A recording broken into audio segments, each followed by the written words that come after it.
One, the lowest level of enrollment in the last 2 decades.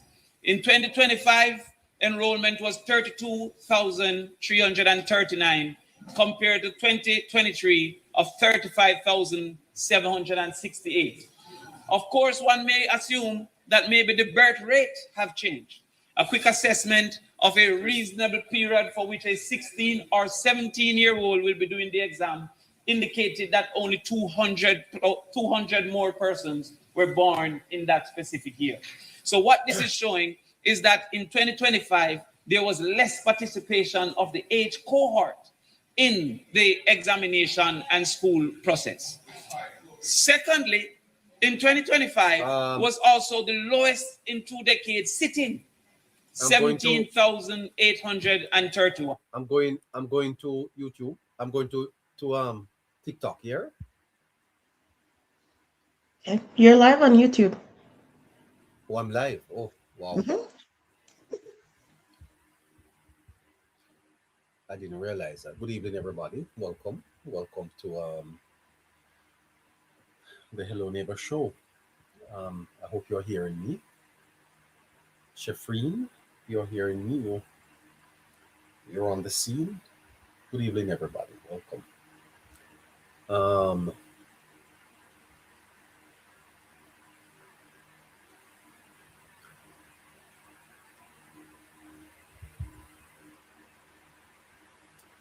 right, that got right back at me.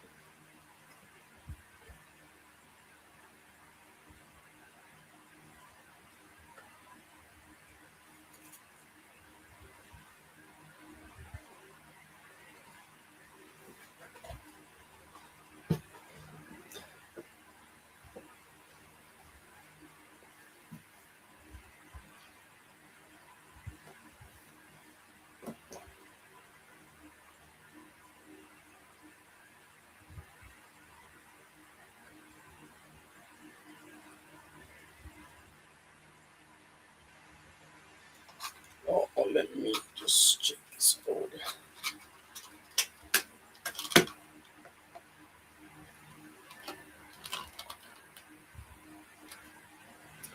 All right, so welcome everybody to the tonight's program, and we trust that you will stay with us here until just about 9:30 tonight. We normally goes a little earlier on a Wednesday, but we are always great to have you right here on the Hello Neighbor Show. I hope you're hearing me. Let me see if I can just adjust this a little bit. All right, my volume is up, and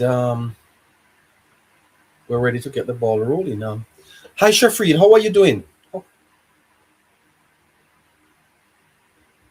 Shafreed? Yes, I'm here. I'm good. How are you? Good? I'm fine. Are we live on YouTube? Yes, you've been live for 3 minutes and 37 seconds. That's so. I didn't realize that at all. I was here talking to myself. Well, that's great. You want to welcome them for me? Anyone Hello, over here? YouTube. It's awesome to be here with you tonight. And I want to thank you for being here. Remember to click the like button. And if you have not subscribed yet, click the subscribe button and click the notification bell so that you know every time that we go live or when we upload a new video.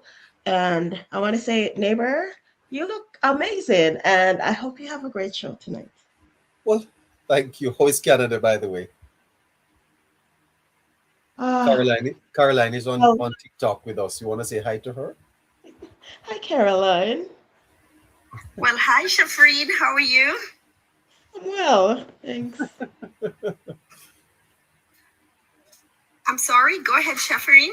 Yes, I'm saying I'm well. Oh, okay. Well, great. Yes. Well, I hope you had a great day. I know you have a lot going on over there. Yes. So all the very best on your side, okay? Thank you. Same to you. Of course. Well, Okay. So how you had? How was your day, Caroline? You had a great day. Actually, no, neighbor. I'm so exhausted. Like I went to bed so late this morning. Yes. And then I was up again so early, and I've been going at it all day. So I just feel very exhausted. Yours truly the same. I haven't been able to get a nap yet. You know. Oh dear. No, I haven't been able to get a nap. I can feel the tiredness, but we have to do what we have to do. Not you. You rest when you're dead. That is true. Neighbor, please allow me to say good evening to Jerk Guy Eon. Jerk Guy? Yes, Jerk Guy Eon. He actually makes the best jerk chicken and ribs, and he's over there on Griffin Road off 441. That's So, in good Florida. evening. In Florida? Yes. Wow. Well. Great evening to you. What is his name? Jerk Guy Eon. Jerk Guy Ian. Big up yourself. Wow. And you have had some of his jerk chicken. I have no doubt. Oh yes, neighbor, all the time. Does it taste? Sorry, let me. Okay. Does it taste like ours here? Oh yes, neighbor. He's the very best. He's a very wow. That's fantastic. Yes. And as a matter of fact, he just launched his sauce. He has a special sauce that he makes. Yes. And he just launched it. I think he has it in stores. So if there's anyone who would like to get in touch with Jerk Guy Ian, you can contact me. I have his contact information. Well, fantastic. Welcome, Jerk Guy Ian. And I trust that all of Florida, we are all over Florida. People are listening to us all over Florida, that your jerk business will thrive, sir. And when I come to Florida, I'm coming there to have I don't like breast. I like leg and is leg and what? Thigh. Leg and thigh. A great leg and thigh for me. Okay, sir. Do you do festival, Jerk Guy? He does festival, Caroline? No, neighbor. He does rice and peas. Oh, wow. He does rice and peas. That's lovely, sir. Lovely. That's nice. Yes, he has a reggae barbecue sauce. Reggae barbecue sauce. Wow. So this is a Jamaican who is doing business in Florida. What a fantastic thing. Yes, neighbor, but he's an amazing human being. All right. Nice, sir. Nice. Well, welcome to all the people joining us on TikTok. Welcome to all the folks joining us on YouTube. I need to adjust the screen here, Caroline, so that I can do a little bit of standing. So bear with me, because we're having a little bit of problem here. But it's great to have Jerk Guy with us, man. He listens to the program? Yes, neighbor. Wow. Well, that's nice. We're gonna leave that. Okay, there we are. Okay, great. So we'll take that until we get through the notes. Do you want me to go to the notes now, or do you want me to? You want to talk to the listeners a bit more? Well, neighbor, the fact that you're live on TikTok, on YouTube, I think you will have to go to the notes. But before you do, yes, please allow me to welcome everyone. Good evening, everyone. Welcome. Thanks for joining us again this evening on TikTok and YouTube. For those of you who are on TikTok, please tap the screen, share the live, and repost the live.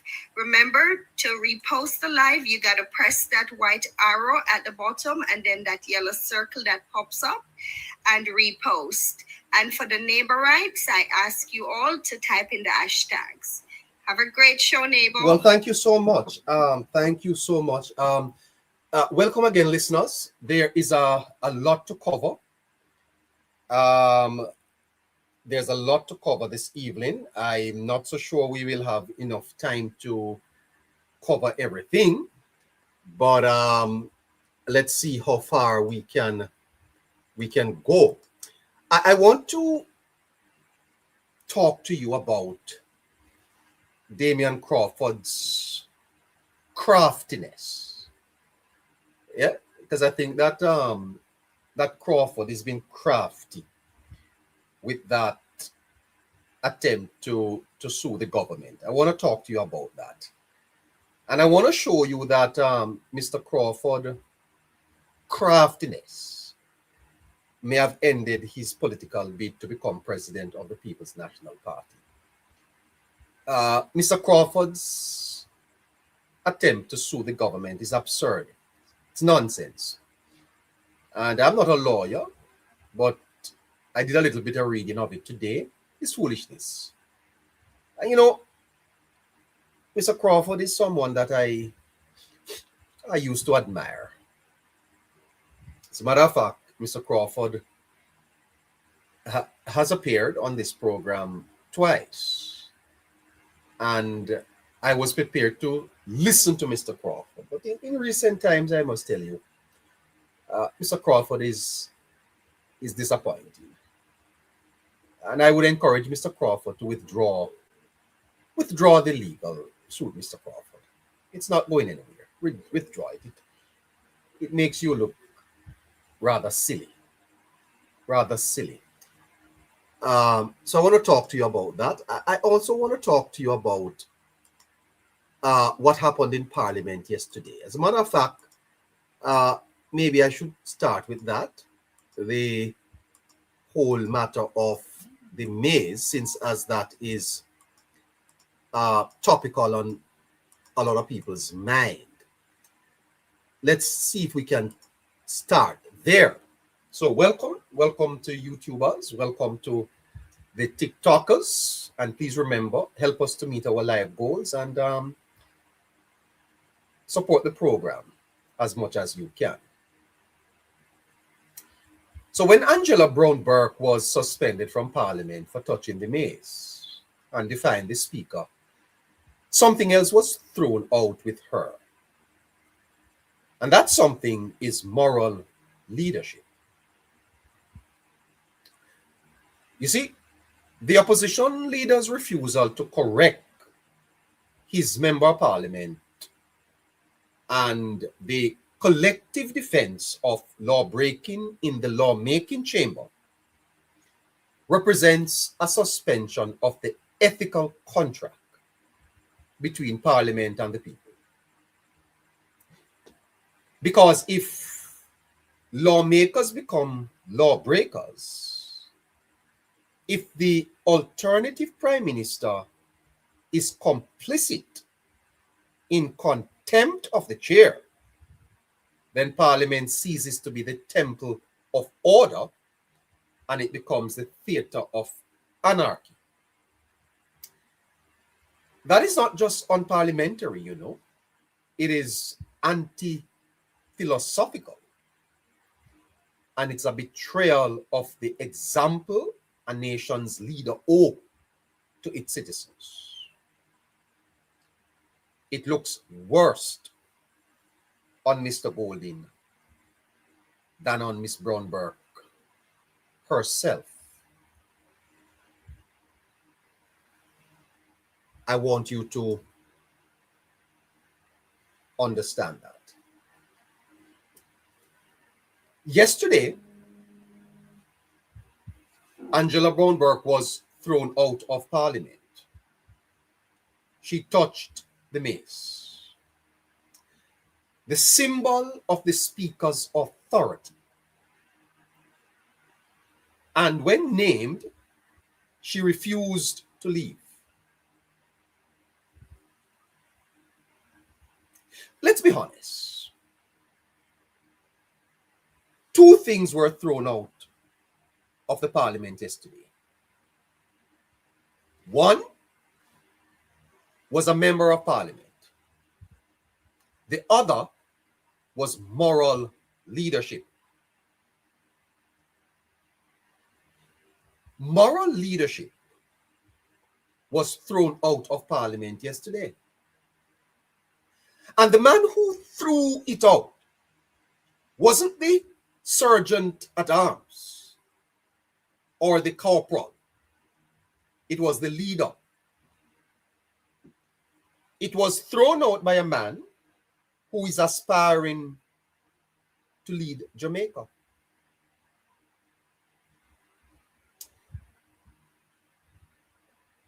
And I want you to understand why this matters. You have to understand what the mace is. It's not a gold stick.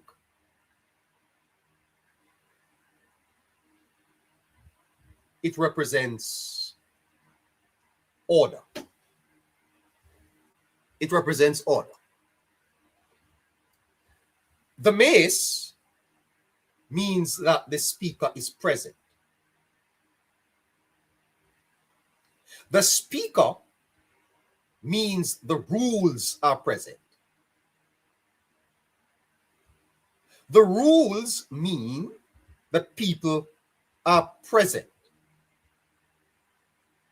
You and I were present in Parliament yesterday, you know. You know that? We own that space. And we were disrespected. It was not only Mrs. Wholeness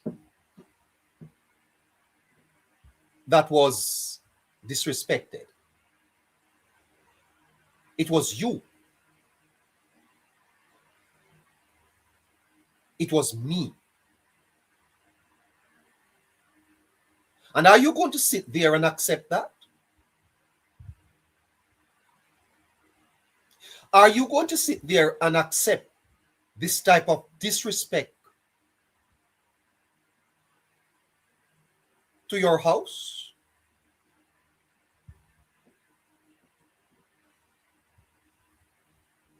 The rules of Parliament mean that the people are present. So when you touch the mace in defiance, you're not just touching a staff. You are touching the social contract. You are saying the rules don't bind me.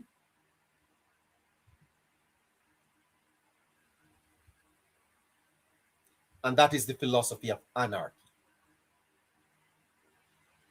In 30 seconds, the People's National Party defined who they are. And it is a lesson the people of Jamaica must not forget to learn. And it happened in the lawmaking chamber of Jamaica.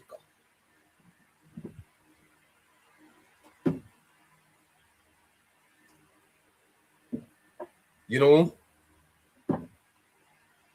silence can be complicit. But worse than the breach was the response. As if you think the breach was bad, look at the response. Mark Golding watched the PNP caucus surrounded her. They did not say, member, respect the chair. They said, with their bodies, we stand with contempt. Contempt is being displayed in our parliament. And the PNP said, we stand with it.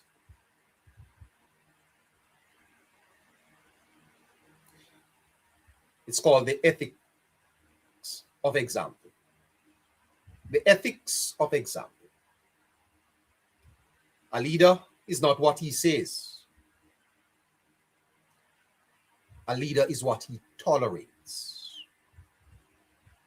And Mark Golding further defined himself yesterday by what he tolerated. Mark Golding tolerated lawbreaking. And he tolerated lawbreaking in a lawmaking body. He is the alternative prime minister. His job is to model government in waiting. So I ask you,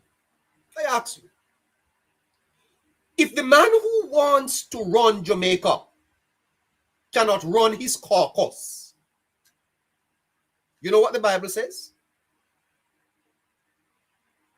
That a man is not fit to lead the church if him can't lead him yard. A man is not fit to lead the church if he's unable to control his wife and his children. He's not fit to lead. And a man who cannot control his caucus,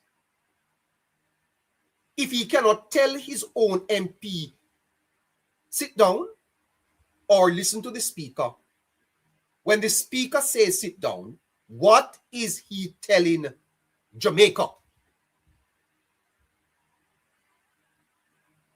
He's telling us that rules are optional. If you disagree with them, they're optional. You know, I want the people of Jamaica to wake up and to take note of what is happening, you know. Parliament is the highest decision-making body. Parliament makes law. So when lawmakers break the law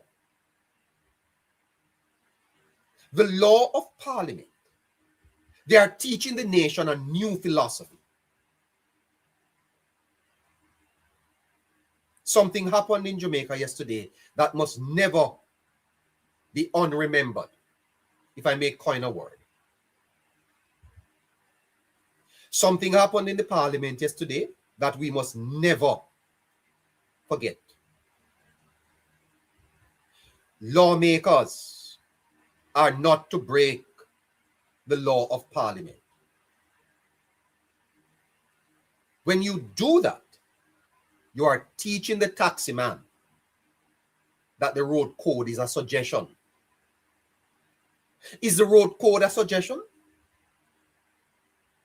You are teaching the student that the principal's detention is negotiable. You are teaching the youth that if you don't like the referee, tackle the referee. If the ref makes a ruling and you're playing football, don't worry about that. Keep playing. You cannot legislate order if you model disorder. Repeat, you cannot legislate order if you model disorder. You cannot sentence a man for contempt of court if you committed contempt of Parliament on television. Moral leadership was suspended in that moment because the example was suspended. And a society without example is a society without compass. You know, they talk about the moral compass. A society without example is a society without compass. The alternative to authority is chaos.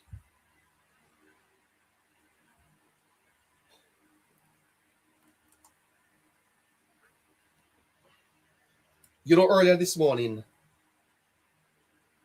my friend Pastor Young, we had a brief exchange about authority and power. Authority and power are not the same. Power is I can.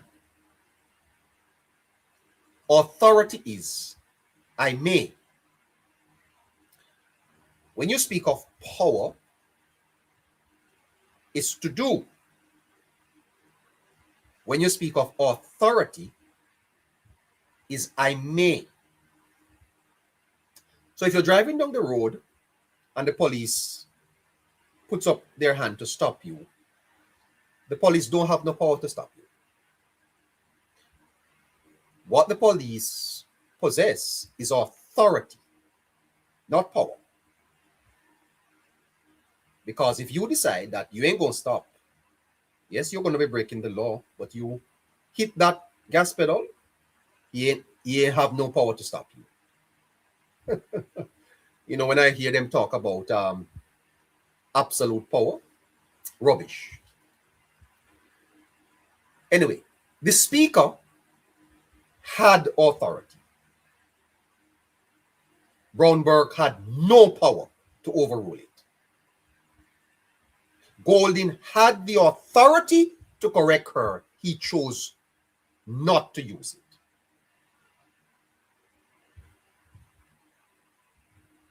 So power filled the vacuum, shouting, defiance. And that is the philosophical test of every opposition leader. When your side is wrong, do you still lead them right? Yesterday, Mark Golding failed that test. Angela Brownberg broke a rule. Her leader broke a principle. And for Jamaicans looking on, the lesson is clear. Hard to say, you know. Hard to say, but I promise you I will have to tell you the truth. Doesn't matter the cost.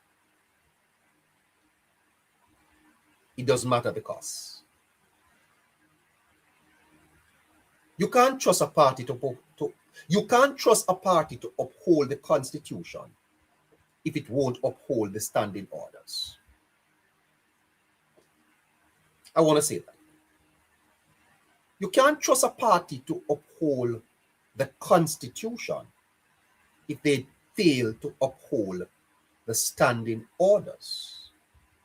You can't call yourself the alternative government if your alternative to rules is riot. Moral leadership was suspended. And that's the greater point to make. And until the PNP picks it up off the floor,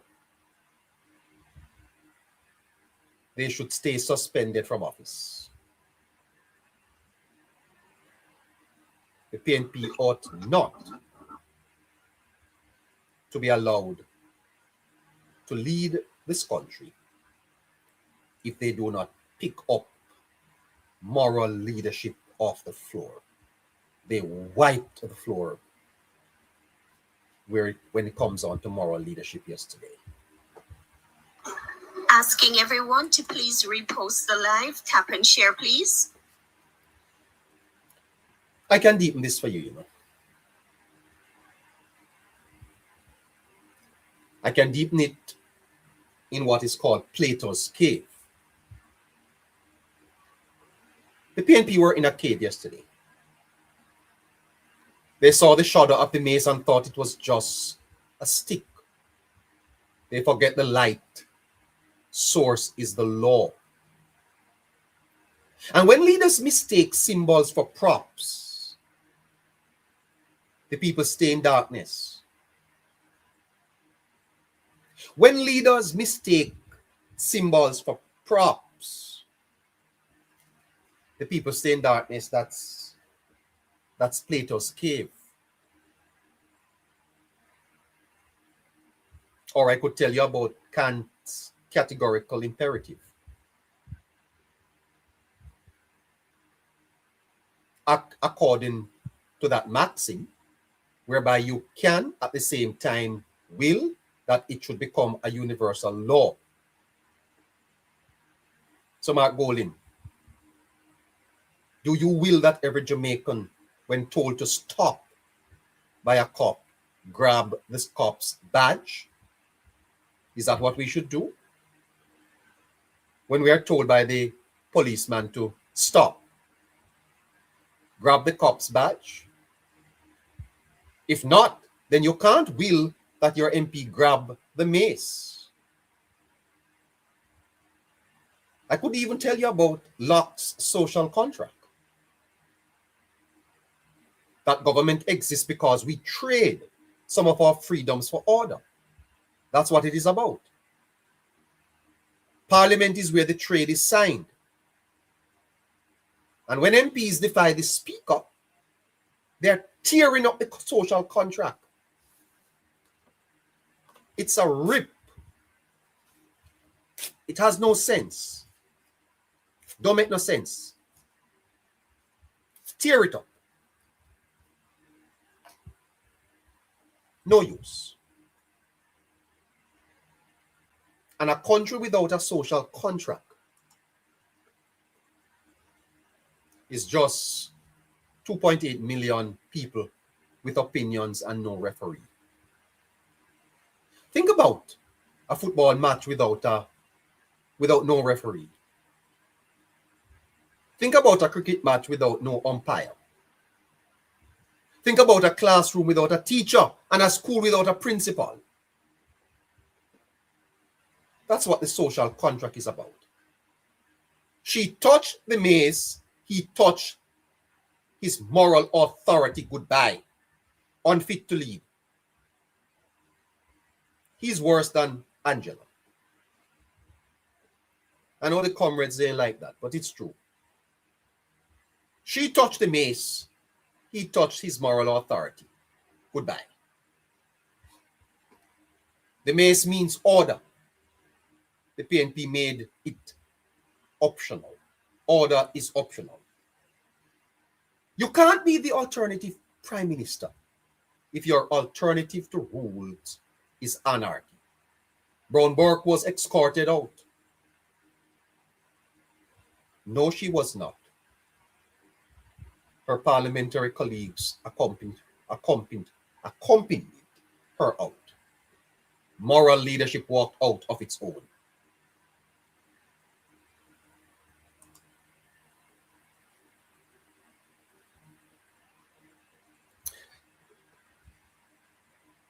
Let's go to Nara.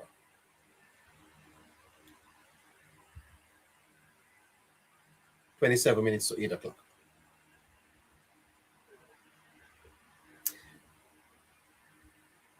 The People's National Party unanimous no on the Nara bill is not a policy objection. It is a philosophical confession. It is the politics of obstruction over reconstruction. And when a party formed to build a nation votes against rebuilding that nation, it reveals a deeper doctrine. It tells you that opposition means stagnation, negation, obstruction, and even corruption. That party's survival outranks national survival. And that they trust their own history of mismanagement so little that they cannot abide. They cannot bear to see the government succeeding where they fear they would fail. Christopher Tufton said that. I'll get to it. This is not parliamentary oversight. It's political self-preservation disguised as principle. Hypocrites. And it exposes why they remain unfit to govern. Hypocrites they are. That's not oversight. Go with that. You know it's not true. You know, they pull the wool. They pull the wool over the people's eyes.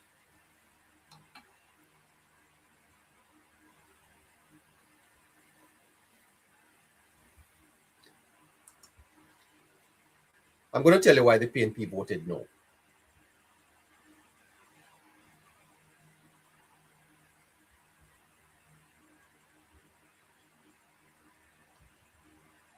Aristotle defined politics as the art of the possible. In modern Westminster theory, it says that the opposition job is to be the government in waiting, to critique, to amend, to improve. Did the PNP offer any alternative reconstruction plan?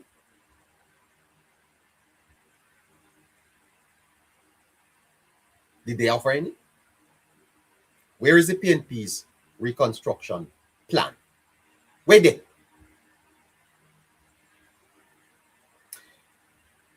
Listeners, when your identity is we oppose, then rebuilding becomes a threat. When your identity is we oppose, rebuilding becomes a threat. If NARA works, the JLP argument becomes we build. They block.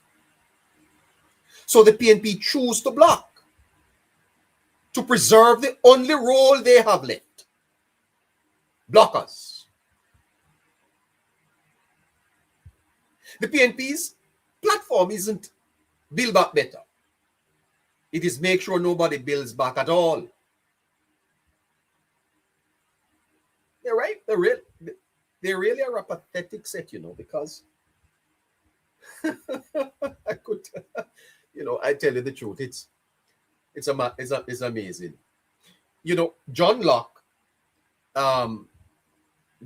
says that government derives legitimacy from the trust of the governed. And Christopher Tufton went there. They don't trust themselves. The legitimacy of the government is derived. It's derived.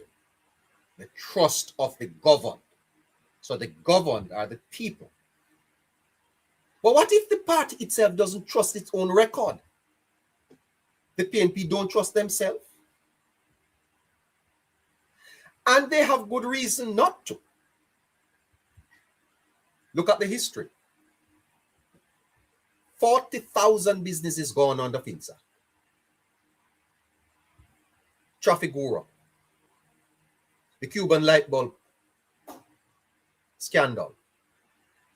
Outer many. Petra Jam.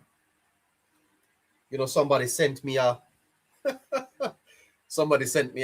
list of the scandals. I wonder if I can find it. I wonder if I can find it. But maybe not. Maybe I can't find it. There was a pattern where money for the people became scandal for the party.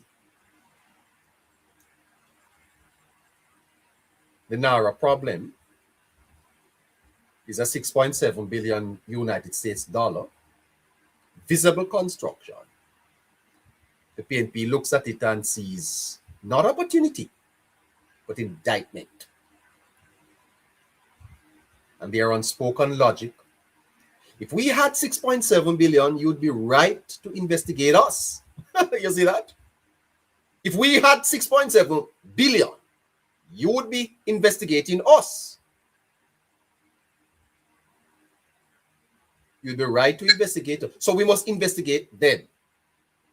Low trust. They don't trust themselves. That's the problem. Neighbor, please check again, please. This isn't distrust of the bill. It's distrust of themselves. projected onto a bin. Fascinating stuff. You cannot vote yes for something you believe you would corrupt. Can't happen. You can't vote yes to something that you would corrupt yourself. You understand what I'm saying? What a pickle. Oh, what a tangled web they weave when they try to deceive. How much of this they said? They just send it to me. I want to get half of it. The Cuban light bulb, FinSac, bad gas, dead baby scandal, EWI energy scandal, Chick V scandal, Shell waiver scandal, Skeng Dunk contract to build a wall around Heroes Park just before the February 2016-25 general election, NHT bailout, out of many. Too many to name. Omar Davies run with its scandal. NHT bailout for PNP member and prickly poll scandal. Spallings market scandal. Agriculture bank scandal. You can't vote yes for something you believe you would corrupt. He who has burned the house once fear the matches. You burn down so much house, so you're afraid of matches. Even when someone else is holding the fire hose. He who once burned the house now fears all matches. What a preke. It's fascinating. You know, Machiavelli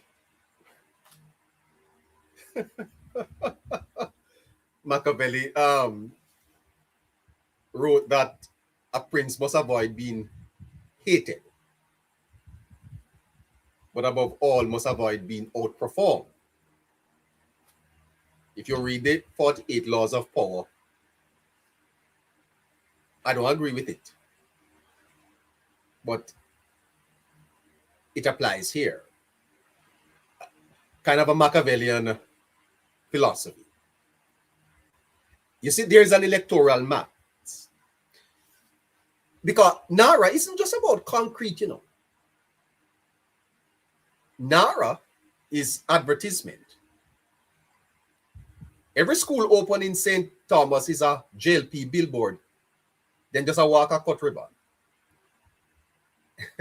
Every seawall that is rebuilt in Portland is a rebuttal to time come. NARA rebuts time come.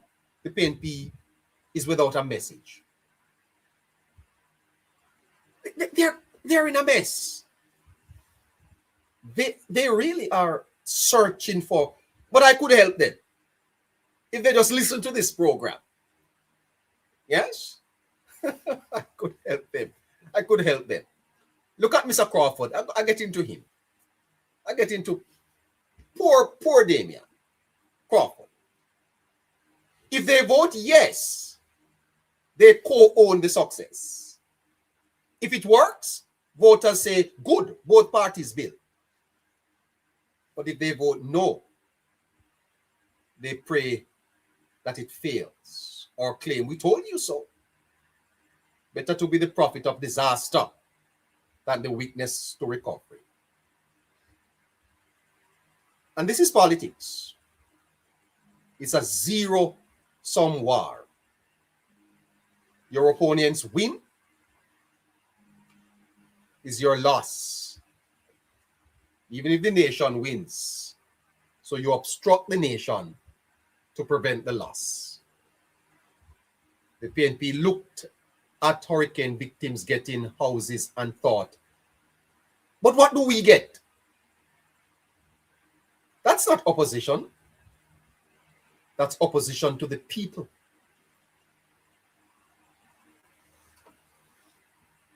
And they are being exposed because they deserve to be exposed.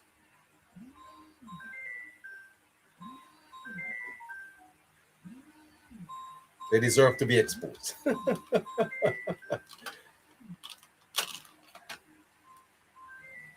Angela Brownberg touched the mace and defied the speaker. Mark Golding did not correct her. The PNP caucus defended her. Moral leadership suspended.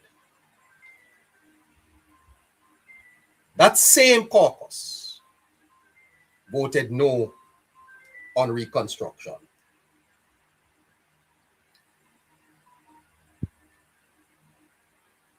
A party that won't obey the standing orders, won't obey the national interests. Give me a second there.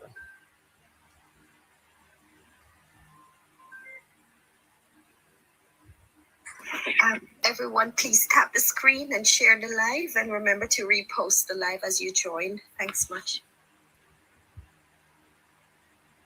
So the no vote wasn't a policy decision.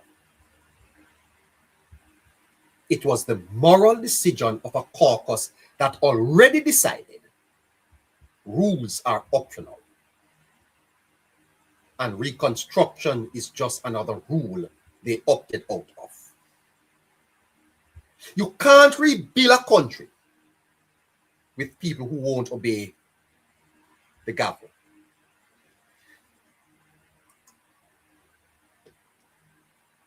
So they create this artificial thing in Parliament. This is not governance. This is grief over relevance.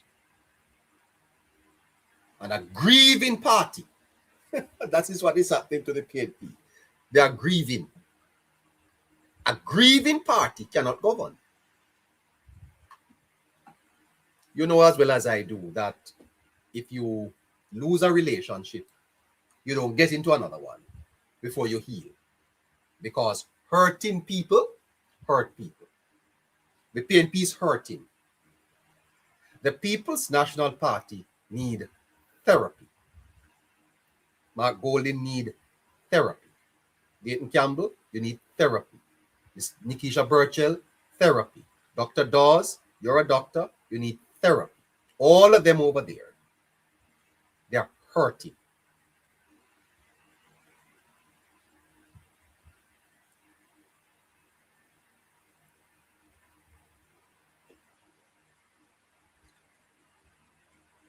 It's like the child who can't get the toy.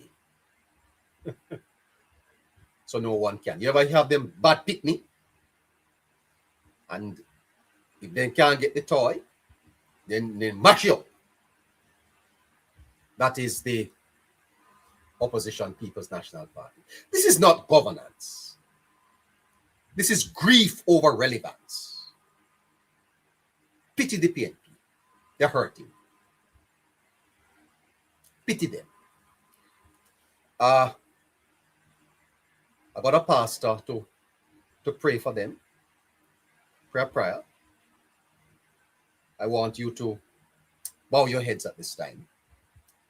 Everybody, let's look to the Lord on behalf of the People's National Party. They're hurting.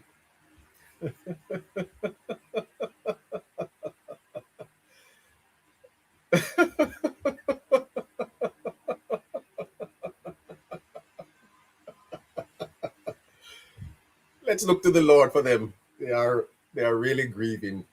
But what did they lose?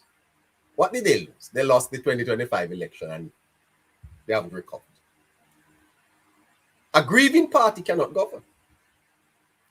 It can only mourn by obstruction. It's a what you saw in the parliament was a party mourning the 2025 loss. They mourn by obstruction. But Pelosi Perry, I thought that you were a man of God. Pray for them, the man. Pelosi Perry, pray for your party. But last night, Nara passed. Not one PNP vote. Now you tell me, should Nara go to Westmoreland? Should Nara go to Miss Burchell's constituency? I'm sure it will. But I hope that the Jamaica Labour Party take steps to show Jamaica the hypocrisy in the parliament. Put up their picture on billboard. They voted no. To rebuild Jamaica after Melissa, the People's National Party said no. To rebuild Jamaica, the PNP says no. No to schools, no to hospitals, no to bridges, no to road construction, no to clinics, no to hospitals. No, we don't want to rebuild. Now ask yourself, why? Why would the party of Norman Washington Manley, the party of Portia Lucretia Simpson Miller, vote against building schools? Damian Crawford. Let me sit down and talk to Mr. Crawford, my friend. Damian Crawford, you are a prospective leader of the party. You said you want to lead the PNP. You are in Parliament talking about education, and you vote against building schools. You Rasta. That makes sense? Rasta, you are sue government. You are sue government over education, and you go to Parliament, go vote no. You Rasta. No wonder they call you Trixie. Yeah, Trixie? Come on, man. Do better than that. Because it's not about Nara. It's about them. They don't see reconstruction. They see flashbacks. They don't trust themselves with power. So they can't let anyone else have it. That's not oversight. The PNP yesterday were at the altar. They were at the altar confessing the sins of the past PNP was on display in the parliament. They are confessing their sins. The sins of Finsack was on display. The sins of Trafigura was in the parliament. The sins of Petrojam. They look at the $6.7 billion and they don't see reconstruction. They see flashbacks. It's a psychological moment of weakness for Michael Manley's party. Because Nara works. And if it works, time come dead. Time come dead. Every House bill is a lost vote.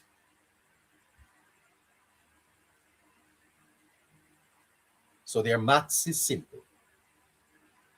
If we can't take the credit, we'll make sure nothing or no one takes it. That's not opposition. That's opposition to progress. 2 minutes to 8 o'clock. 2 minutes to 8 o'clock.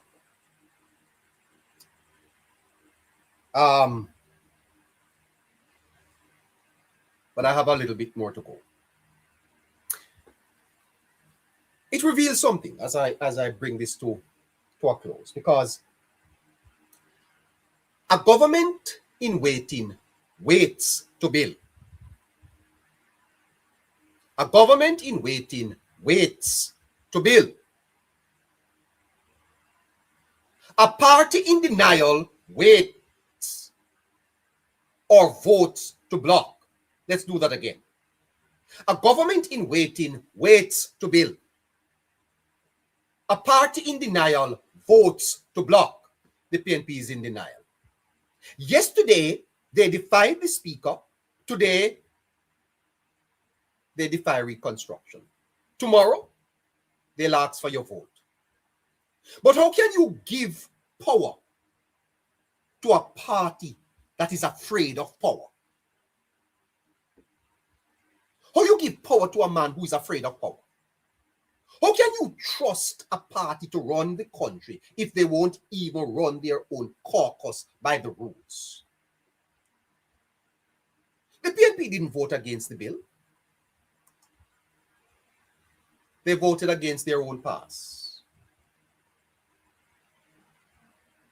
The People's National Party voted against their own pass.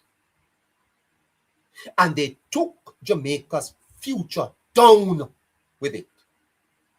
That is the politics of obstruction, and that is why they are in opposition. And that is why they should stay there. The PNP voted no on reconstruction because the only thing they're trying to rebuild is their relevance. And the PNP will break Jamaica to do it.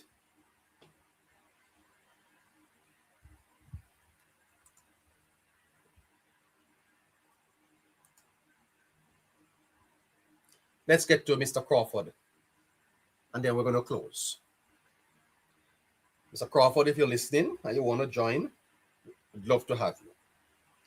But I have to point out to the people of Jamaica that you did something in Parliament yesterday that was crafty. Yesterday, PNP Member of Parliament, Damian Crawford, opposition spokesman on education, announced that he filed a constitutional writ challenging the government on access to pre-primary and primary education. Damian Crawford filed a writ.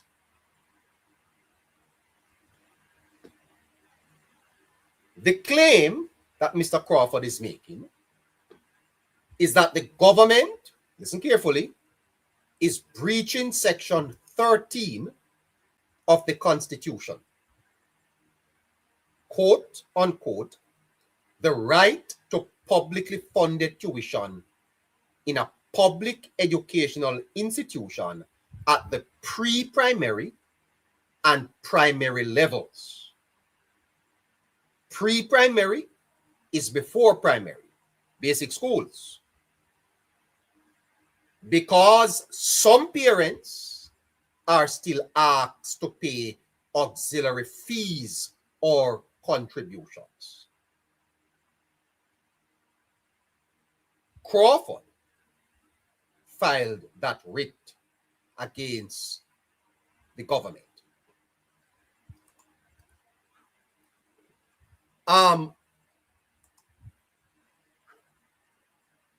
Let me give you a little history.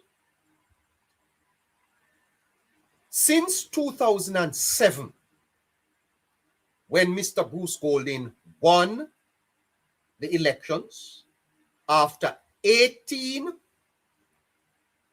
listen to me, after 18 and a half years, I remember when I passed to go homeward, Mr. Crawford, if you're listening, sir, I remember when I passed my exam to go to Homewood,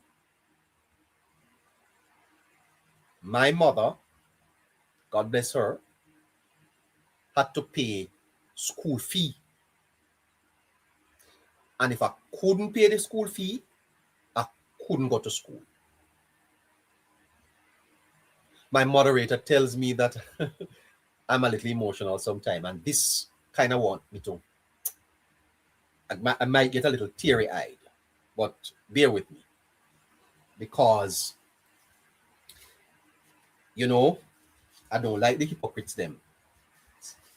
My mother had to pay school fee.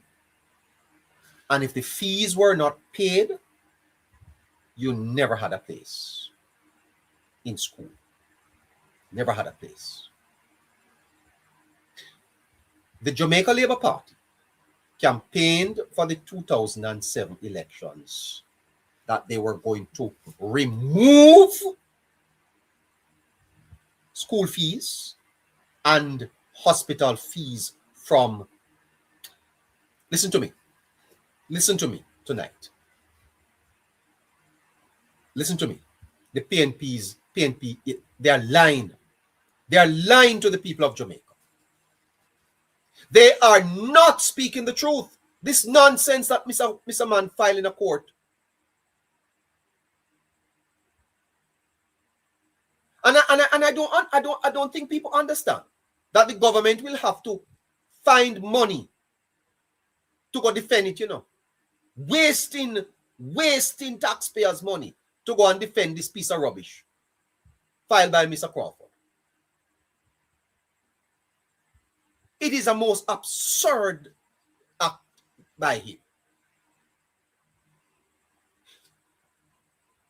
There are many people in Jamaica who can testify that since 2007, the pressure of school fees have been lifted off the backs of Jamaicans. Since 2007. It was one of the hallmarks of the Labour Party's election campaign.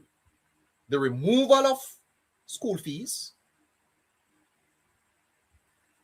and the removal of hospital fees. And you see, if it wasn't for the Jamaica Teachers Association, an affiliate of the People's National Party, you see them auxiliary fees, probably they would be much lower, or maybe non-existent. But we'll get to that. You could not check into the Spanish Town Hospital before 2007 without registering with your money. I tell you that. You could not check into the Spanish Town Hospital before 2007 if you don't have your money to pay. Or you put on your yard and dead. And many people stayed home and died because they could not afford hospital fees. Don't come to us with nonsense, PNP. Don't do it.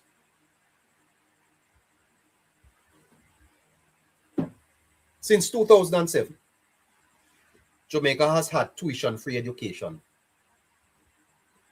There is no primary school in Jamaica that charges tuition. No government school in Jamaica. None. Is there any government school in Jamaica that charges? Can anybody tell me which one? Which government primary school in Jamaica charge students auxiliary fees? Which one? Please, I beg somebody, help me to put it in the chat. Which government school in Jamaica, primary school, that you pay school fee to go? And is there one child in Jamaica? Which one are the cameras? Which one? Is there one parent in Jamaica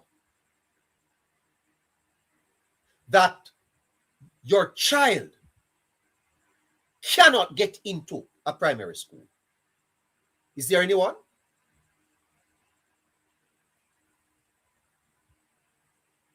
Since 2007, let me calm down here.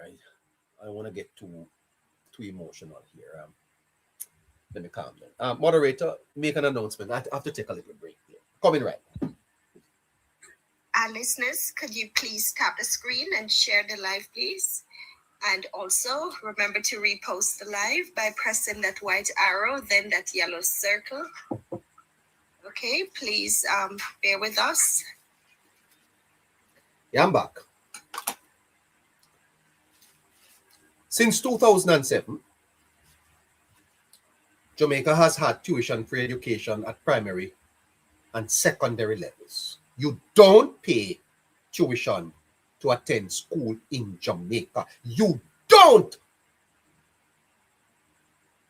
Schools still request voluntary contributions for development. Extra curricular activities. And listen to the policy. I'm no defender of the Minister of Education or the ministry, but I'm surprised. I am surprised that Dana Morris Dixon, Rhoda Moy Crawford, Marlon Morgan have not come out today to address this. Surprised at it, but they should know. No child in Jamaica is denied a place in primary or secondary school for non-payment. I know that. There was a time when I had over 50 children registered in school, never pay a cent, not $1. The awards of the state don't pay. They are on par, they don't pay. And if you cannot pay, the school cannot turn you out. Now, I know there are exceptions, but that's the general rule. We don't have to debate that. What we're talking about here is the principle. Here is a problem that Mr. Crawford will run into. There are 4 legal problems Mr. Crawford will run into here. The first one is that the right already exists and is being met. Section 13(3)(k)(1) of the Charter of Fundamental Rights said, every child has the right to publicly funded tuition in a public educational institution at the pre-primary and primary levels. The reality on the ground is that tuition equals 0. There is no tuition invoice. Every child who applies gets a space. The Ministry of Education's own data confirms this. Now, I'm not talking about private schools. Not talking about private school. We're talking about government-funded school. So the court can only declare a right that's been violated. Where are the parents who can come out and support this writ that the rights of their children are being violated? Because when they turn up at the primary schools in Jamaica, they are told you have to pay your tuition or you can't come inside here. Is that happening in Jamaica? The court cannot invent a new law. If tuition is already free and spaces exist, the court says right is not breached. The case is dismissed. The second problem Mr. Crawford will run into is the whole matter of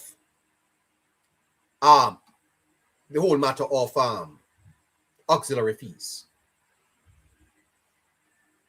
Auxiliary fees, Mr. Crawford, are not tuition. Auxiliary fees are not tuition fees. The Constitution guarantees tuition. It does not guarantee free lunch, free books, free development fee, free AC, free access to extracurricular activities. Some of these are choices parents make. You want to send your picnic to swimming class and to boxing and to chess. That's not auxiliary fee. That's not tuition fee. The Constitution guarantees tuition. It does not guarantee free gears, free books, free pencils. There is a case, the Thompson Town High Parents Teachers meet, the Thompson Town Parents Teachers Association versus the Ministry of Education. That case went to court, and the court held that voluntary contributions are not tuition. And the reason why the court made that ruling is that they said that non-payment does not deny access. Now, I know that some people may have little problems at some schools with some principals, but non-payment of tuition does not deny access. Third problem is that the court cannot legislate money. Even if Mr. Crawford won, the court cannot order the finance minister to allocate $5 billion more to schools. Because under our system of government, you have what is called separation of power. The court cannot order the finance minister to put more money in education. You see the absurdity of the matter? Yes, education is a right. The government agrees with that. And that is why tuition is free. Next case, Mr. Crawford. Education is a right. And in Jamaica, tuition is free. You don't pay tuition at government primary and secondary schools. If you have the evidence, anyone who have evidence otherwise, show it to me. I'm not talking about auxiliary fees. I'm talking about tuition fee. The policy of the government is that you don't pay tuition at primary schools and secondary schools.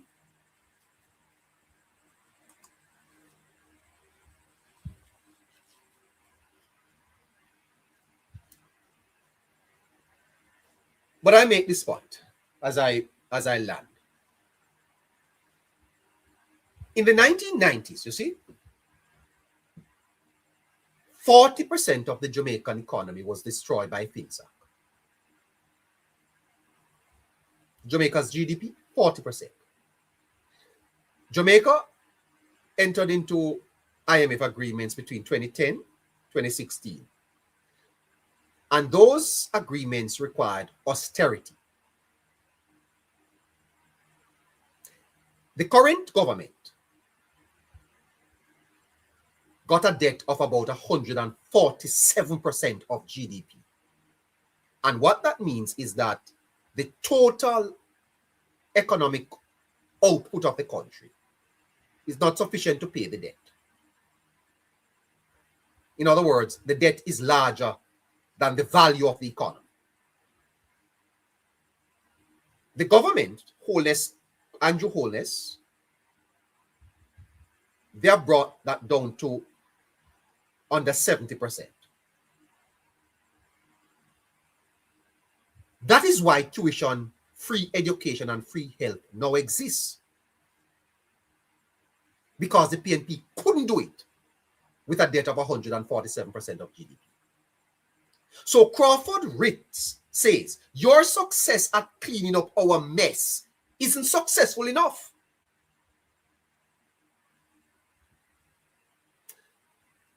You know, judges don't do ironies, you know. Voters do. And when you sue the government for not spending money, the PNP helped erase. It looks like an antagonistic or it's arsonist complaining about the water bill. Because why you think the government don't have more money to pump into education? Mr. Crawford, why is it that the government don't have more money to pump into health and into paying tuition? And if Jamaica is able at this point to have tuition-free education and free access to health, good God, man, What could we do in 10 years? Or what could we have done had it not been for FinSAC? Is you who cause it, Mr. Crawford? Is you and your government cause it? The struggles and the suffering of many Jamaicans is because of FinSAC.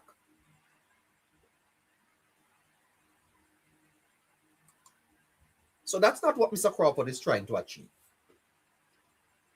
It isn't a legal strategy. It's a leadership audition. Mr. Crawford is auditioning for the leadership of the People's National Party. That's what he's doing. But I'm going to show you why Mr. Crawford's career is done. And he's not going to. This case here that he better draw. You better withdraw this case, Mr. Crawford. Take it out of the court. It's going to make you look bad. It's a relevance. Mr. Crawford is seeking relevance. Crawford is expected to challenge the PNP leadership this year or next year. One of them. He needs a lane. Mr. Crawford wants a lane to run in. Goldin owns the economy. Goldin and Julian. Goldin owns NARA. NARA's obstruction, tag that on Goldin. Education is open. The education lane is open. And so you file a writ. Gives you home headlines. Yeah. You don't need a shadow budget. You don't need to speak on NARA. You don't need to speak on anything. Just file a writ in the court. Cheap. It looks principled.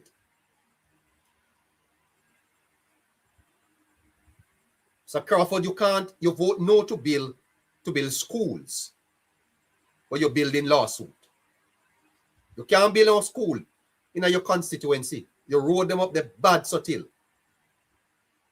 I drove up into Mr. Crawford's constituency, popped off my car, Mr. Crawford, you have some of the worst. Now, I'm not blaming you, because before you, it was Bobby Pickersgill, and then another man who never turned up a parliament at all. But go and try fix your road map. Or fix the road up in your constituency and leave the court alone. You teach maths? The maths here not add up. You're a mathematician? This maths here not adding up at all. The PNP just voted no on NARA. Voted no against reconstruction. That's a bad look. A party against building. Crawford flips the script.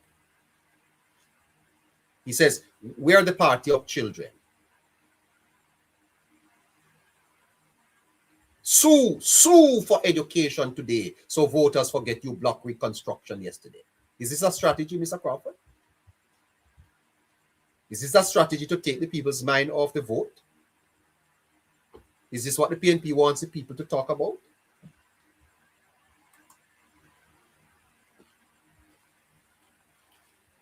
Mr. Crawford, you're getting into a fight you can't win.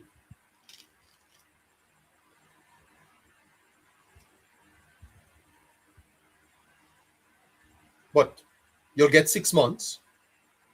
6 months of Crawford versus the state. 6 months in the news. 6 months before the leadership run. That's the lane, Mr. Crawford. That's the lane that you want to aspire for the leadership. You want to get the PNP leadership on a farce. Is that trick? Mr. Crawford, is this that trick? You've been called tricksy. Is it that trick? And here is the dirtiest secret. Here is a dirty secret. The reason schools ask for contributions. Wow. The reason schools ask for contributions is because of 20 years of underfunding. Much of it under the People's National Party. Talk about schools, Mr. Crawford. I wish you would come and talk to me. The reason schools ask for contributions is because of underfunding. Much of it under the administration you represent. You're a minister, a state minister of tourism. What did you do? Shell it down. You went to shell it down.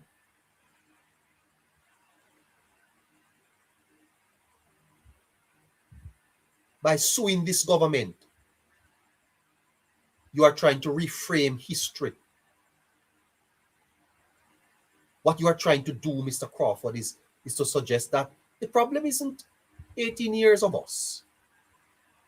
It's the 10 years of them. A lie. A lie. 10 years couldn't create the problems Jamaica have. Don't do it. The problems Jamaica face today was not caused by this government. This government, to be fair to them, they are repairing the breach. They are standing in the gap. They are fixing the potholes that Mr. Bobby Pickersgill talk about. By 2023, we will be pothole free. They are fixing that. The pipeline that clog up. Wholeness, I try clear it. The problems of Jamaica in markets, in hospitals, on roads is not caused for the last 10 years. The problem of education, what you come up there to read. World Bank report about education and how many people have degree and who can read in Jamaica. When did they grow up can read? When Andrew Holness came to power in 2016, how old is that child now? How old? 2016 to now, how long? 10 years. Let us judge Holness 20 years from now. Well, you can't judge him for the those that you had no access, no opportunities under your government. Government is a continuum. It's a relay. You passed on a baton that was filthy, dirty, full of corruption, and you expect it to be fixed? Go sit down, Crawford. Go sit down and go fix the road them up on your constituency and come out of the parliament with your rubbish, man. By the way, I wonder if the government is going to really take on this challenge in court. Don't spend on our taxpayers' money. Challenge this, government. Don't take Jamaica taxpayers' money and defend this nonsense. Make Crawford go along a court by himself. No turn up there with no quash it. Send quash it. Send one quash it lawyer. I wonder if Scratchy can defend this on behalf of the court, because this is foolishness. Go sit down. Go take government money. Go pay lawyers to go argue with Crawford. Anyway, 28 minutes after 8 o'clock. Education is a right. I agree. But parents also have a duty. Parents also have a responsibility. And I will say to some of these parents, stop having the children and you can't afford it. Stop it. Go down to the clinic. Go get injection or something. Stop bringing children into the world that you cannot afford. Not fair to them. And the government pick them. Okay? I have seen a lot of people on PATH program, and every year them are carrying one. Responsibility is not a detachable burden that you shift to the shoulders of others. Quoting Moltmann, fate, fortune, in the time of astrology, they unload it on a star. Parents have a duty. The state must provide all, demand nothing. Rights exist in a social contract. The state provides the school, the family provides the child, the lunch, the reinforcement. A right to education is not a right to be free from parental investment. One of the greatest greatest achievement for my mother is when she push her hand in her bosom morning after morning and bring out that $100 and put it in my hand. She invested in me. Parents have a responsibility too, because if something is free, it means the state does everything and the community dies. PTA dies. School pride dies. And the ontological being of self is diminished. No one says Jamaica don't have rights to education. We're arguing whether Jamaicans have a duty to education. Crawford thinks the duty ends at the court filing. And that can't be right.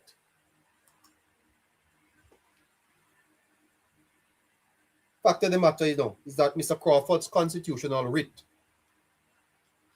is not a legal instrument. It's a political instrument.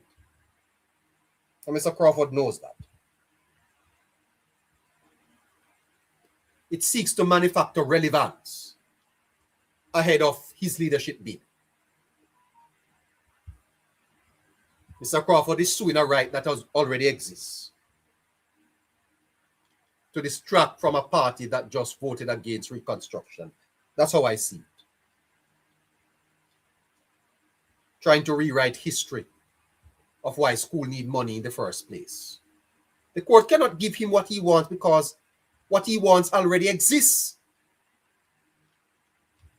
Free tuition already exists. What he really wants is a headline.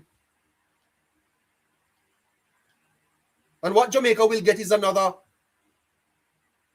lawyer's bill.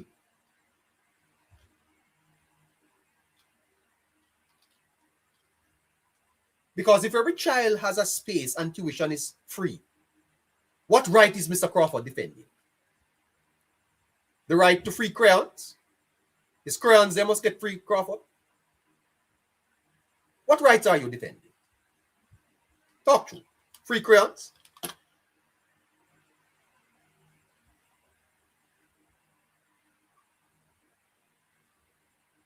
PNP crashed the economy with FinSAC. The JP fixed it and made school free. So why is the PNP suing the people who cleaned up their mess? It's like you have a dirty house and you employ a helper to come in and clean it up. And when the helper done clean up the place, you carry the helper go a court, say place too clean. You can't sue the helper to clean up the mess, man.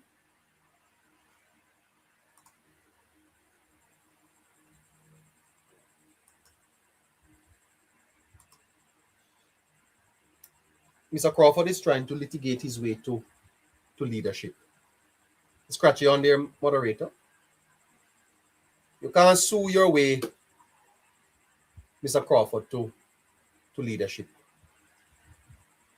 You can't sue your way past your legacy and that of your party.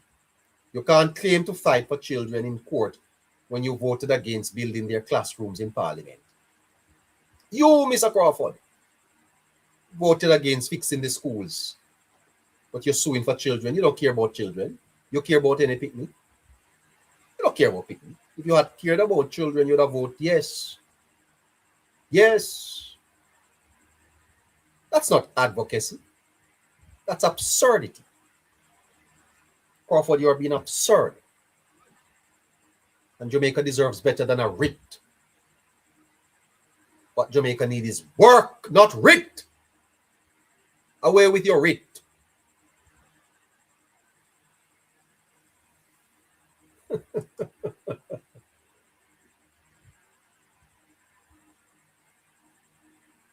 Crawford's constitutional writ on education is not an act of serious leader.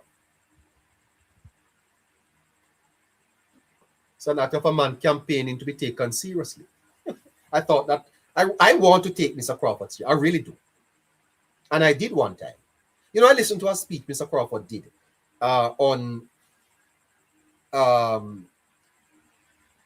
interdependence of when he was a senator. You make a better senator, Mr. Crawford. Go back to the Senate.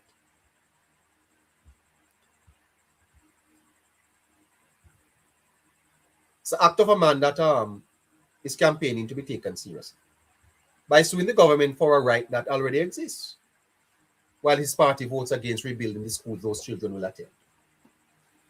Crawford has revealed himself as unserious, unready, and unfit.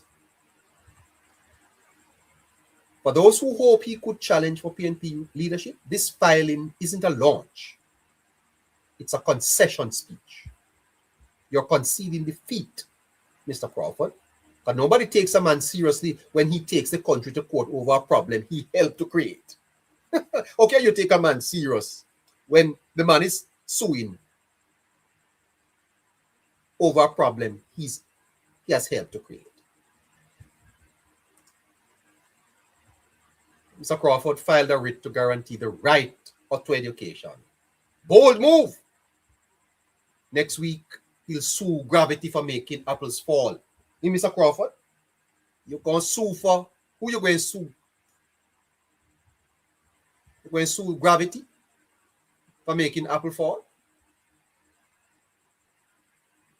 Your party bankrupted the country. Jamaica Labour Party made school free, and now Crawford is suing. That's like crashing your friend's car, then suing him because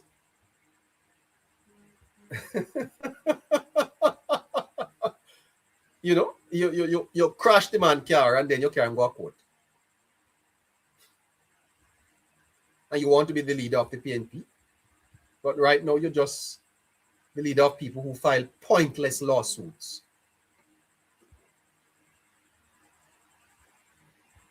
Can't be the alternative MP if your alternative to policy is paperwork. No work at all, Mr. Crawford. Do I have Scratchy there, moderator? Line him up for me.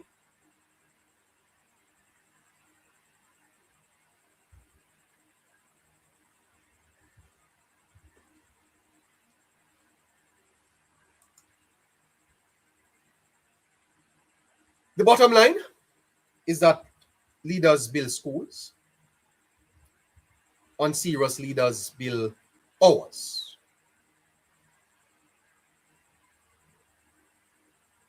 And Mr. Crawford had a chance to show he was different.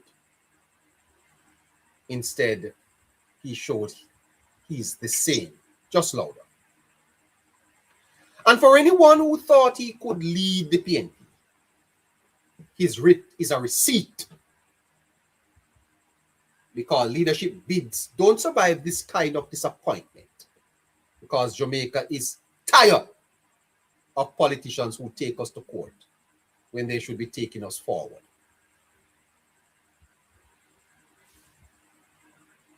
Crawford is being crafty. Crafty Crawford. Good evening to you, Scratchy.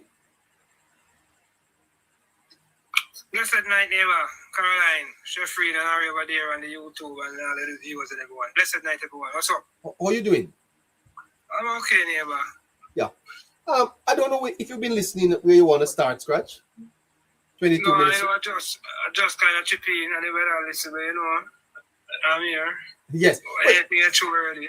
Oh, well, okay. All right. So Mr. Damian Crawford, Scratch, let's start with that. He's filing a writ suing the government for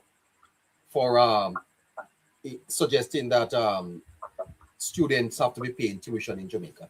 I thought Jamaica had a policy of tuition-free education, Scratchy. Definitely, neighbor. Our government institutions, neighbor, from probably the primary level, neighbor, have a free policy. So, and we understand, neighbor. Oh, Mr. Crawford just try to muddy the water without putting things in context, neighbor. There are a lot of basic schools in Jamaica, neighbor, that are run by churches, neighbor. Yes. A lot of basic schools are run by private institutions, neighbor. So a lot of these institutions, neighbor, based on the arrangement or how they're set up, neighbor, as private entities, neighbor, the resources or the burden, neighbor, is placed on them. So they will have to fend for themselves, neighbor, in terms of their resources and stuff like that. And in the Early Childhood Commission, to be fair, there's a lot of those schools So I don't know if it's a result of that Mr. Crawford is talking about making things free and stuff like that, because even though primary education is free, neighbor, prep school is primary, is a form of primary education as well. It's not free at the primary level. You have to pay a cost because that's private. So a lot of these basic schools, neighbor, that are privately run, neighbor. So it would be a better argument if Mr. Crawford had said that the government should try and best and see how best we can adapt as much as these private institutions and put them underneath the Ministry of Education formal system and call them government school instead of having some church, neighbor, with minimal or very, very limited amount of resources, neighbor, running these basic school, neighbor, and cannot fully run them. Fantastic. Scratchy, what do you think about the writ itself? Do you think it's going to go anywhere? Because what Mr. Crawford is suing for actually already exists. Yeah, but Mr. Crawford, neighbor, is someone, neighbor, who always suffer from verbal diarrhea, neighbor. It's a person, neighbor, who he came on, neighbor, and the spotlight, neighbor, as a very bright spark. Or he tricked us, neighbor, to believe that he was a very bright spark. We realized that it's a very dull spark. So Mr. Crawford, neighbor, is someone, neighbor, who goes around and behave like he's this educational wizard across the country, as if he's the brightest man in the country, neighbor. And when you look at Mr. Crawford right now and the position of the job that Mr. Crawford is tasked with doing right now, neighbor, it's a job, neighbor, that doesn't refer to any much qualification. It's all about when you have a certain level of popularity, because this not to throw cold water on anyone in education, neighbor. But Mr. Crawford, neighbor, is digging up education so much. He should have been in a job, neighbor, that requires more skills of his educational level that he studies and stuff like that, because I can tell you, neighbor, over Mr. Crawford's side, Mr. Crawford's supposed to have 40 subject, neighbor. And there's a man over there, it is alleged with one subject, and the man Crawford getting the same salary. So Mr. Crawford just need to understand, neighbor, and just stop coming in thing and trying to use these arguments, neighbor, to put himself here. See, neighbor, where the risers has basically pushed him aside, and he's trying to push himself, neighbor, to try to get some from a media attention and some from a marketing, neighbor, because he realized, neighbor, that he's becoming more irrelevant, neighbor, because of the risers, neighbor, putting in one side. Okay, let's jump over to Harry over on YouTube. Hold on there for me, Scratchy. Good evening to you, Harry. Good evening, neighbor. How are you doing? A little tired tonight, neighbor. A little tired, just coming from training. You know? All of us. Harry, how do you see this this writ filed by Crawford?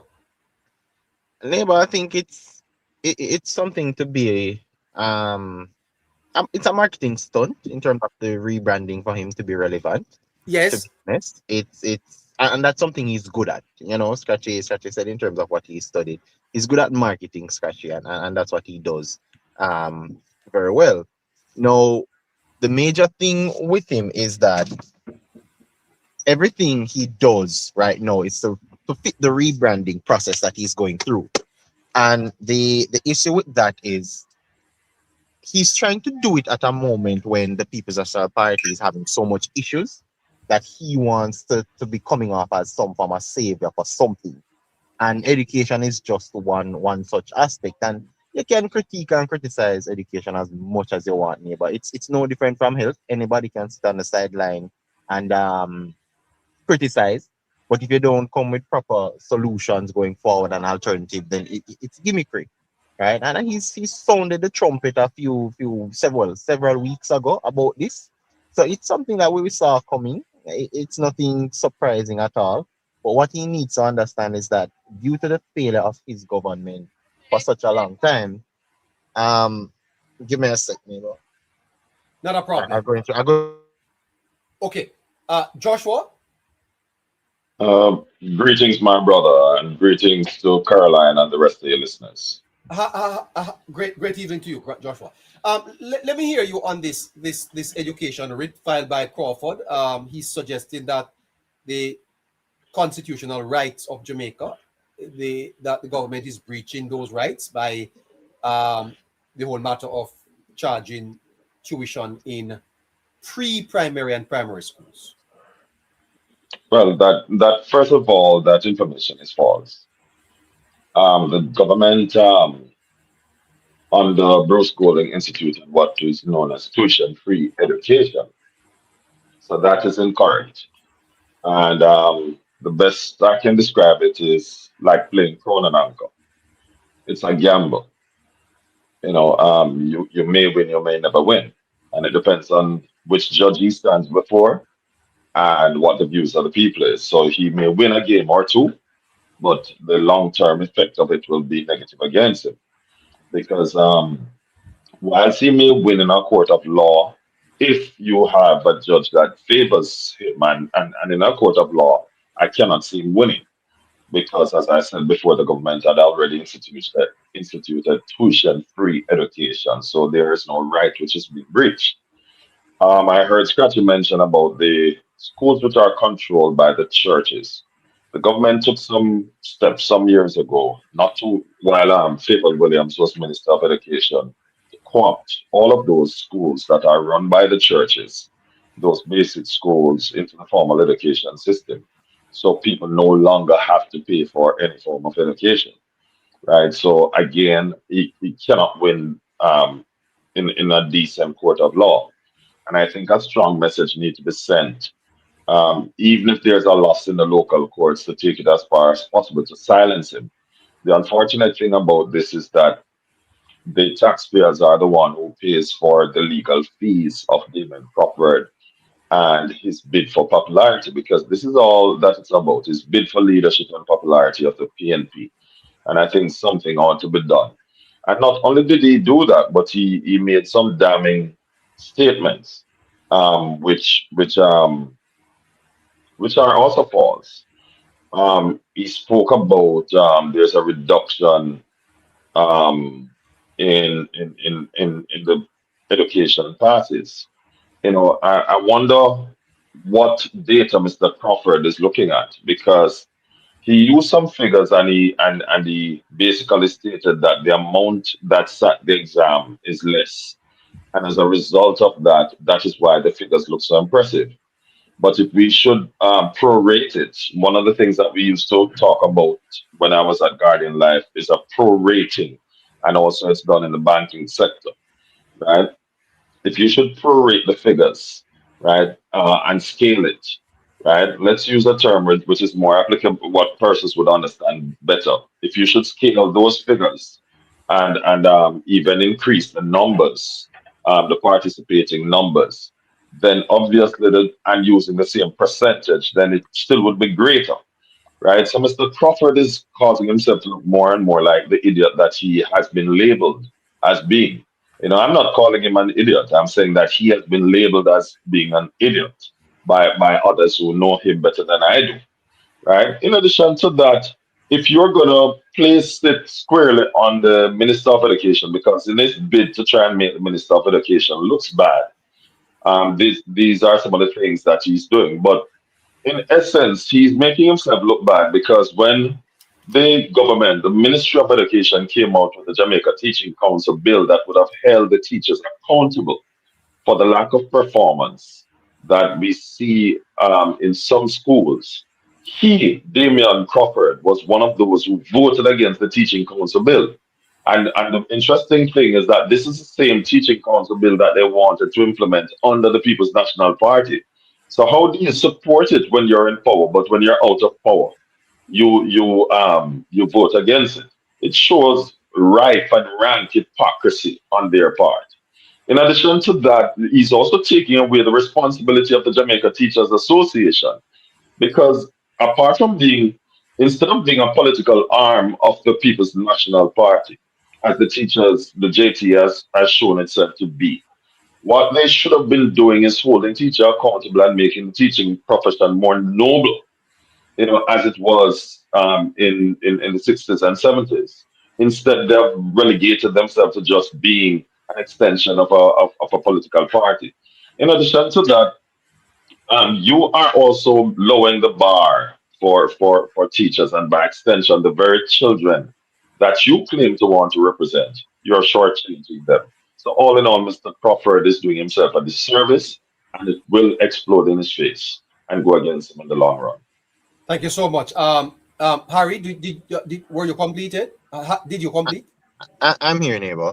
So one of the major things Mr. Crawford has failed to identify, neighbor, was that the swing in terms of pre-primary education and so on, he has failed to identify and to speak on the fact that the birth of the ownership of these pre-primary schools, right, came Yes. as a result of the People's National Party not able to provide this vital service at that age under their tutelage, under their tenure. Yes. And investors, neighbor, and when I say investors, I'm trying to speak a little on it. You know, the churches, because a lot of our schools were birthed out of the religion, right? And they saw this as an opportunity to help the state. Yes. You then have private investors now who came with the money, who saw that there was a need. And everybody know that if you're a proper businessman and you see a need, you can make profit from it.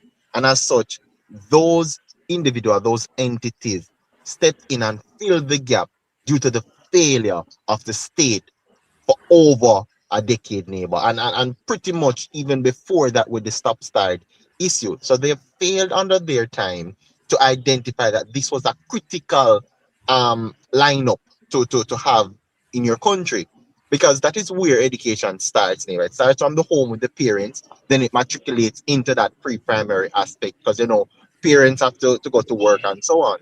So they then get that secondary socialization, and they get it because of that. And you can't be suing the government because they are able to provide after so much time. You can't sue them for private sector people that have seen the opportunity and taken it up and provide the service.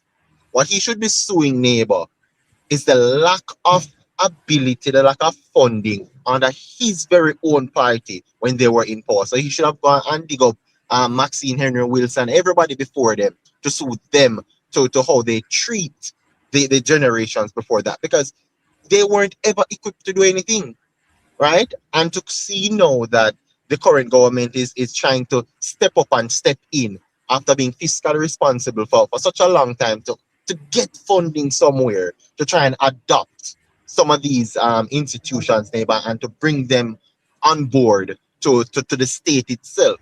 He Crawford has no foot to stand on when it comes down to this, right? And he needs to understand that this isn't something you want to try and get a hype off. It's not a good branding move, right? Because I can speak for his ability in terms of knowledge when it comes down to marketing and consumerism, neighbor, because he taught me those, or rather he gave us the access to the literature of it, right? But the truth about it is that you can't be going about it in that manner when everybody before you failed. So as you said, it's like trying to sue the or take the man to the court who's trying to fix the problem. Yes. And because you don't like the man who is fixing the problem, Yeah. you're So going to take him to court to try and show him up. But the truth behind it is that every single one under the People's National Party at the time failed the country, yeah. failed the future, failed the people. And I think that is someone what should he has. to try and sue somebody for FinSAC. Protecting Jamaica, your comments on that? Good evening, neighbor. Good evening, listeners. Harris, Cratchy, Joshua, those over there on YouTube, good night. Welcome to Neighbors University. Neighbor, I like them conversation. Now, let me give you a background before I show you how Damian Crawford's case is going to crumble in the courts. Yes. If I'm the Attorney General representing. Background first. 1944, 1943, pick me on a tree, I go to school. Parchment paper, bird do out a tree, I know I use certain language. And the paper that they picked them even wrote on back then. And I am suspecting that them did I use feather ink.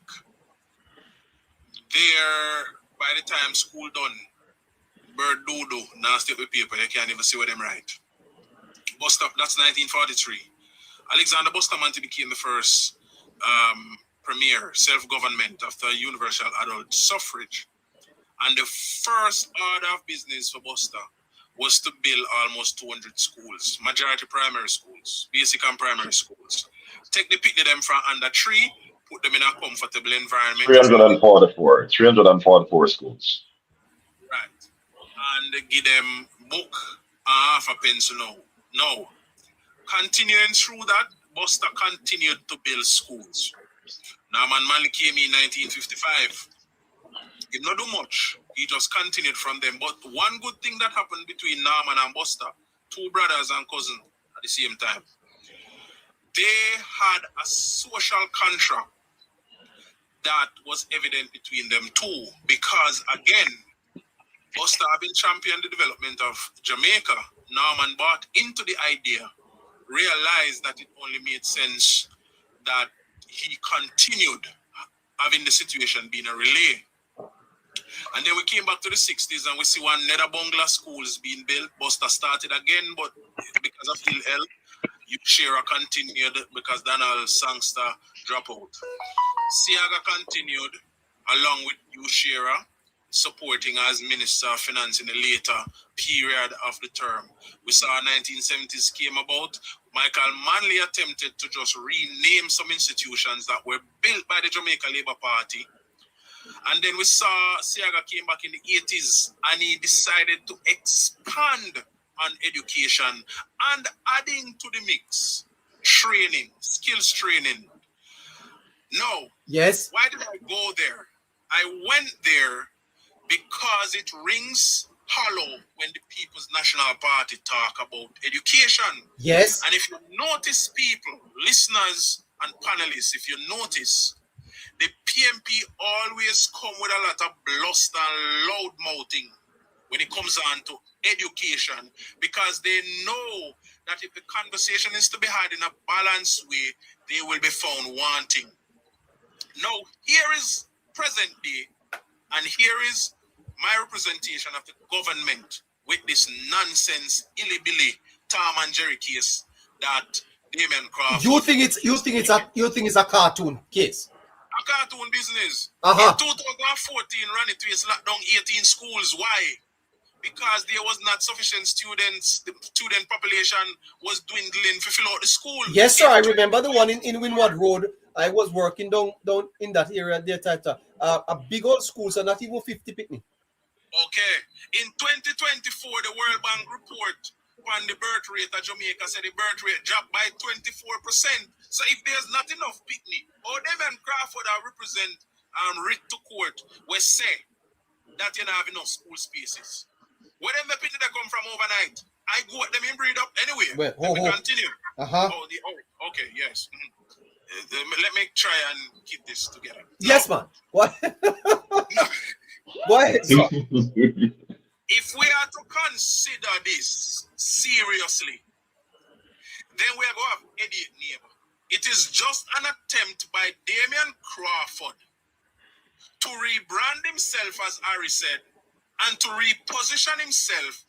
But because the JLP government has a national reach and national influence, because Mark Golden has already established in the seat of leadership, Yes. Damien Crawford has to appeal nationally. Yeah, that is true. So it's a national appeal for a party leadership race.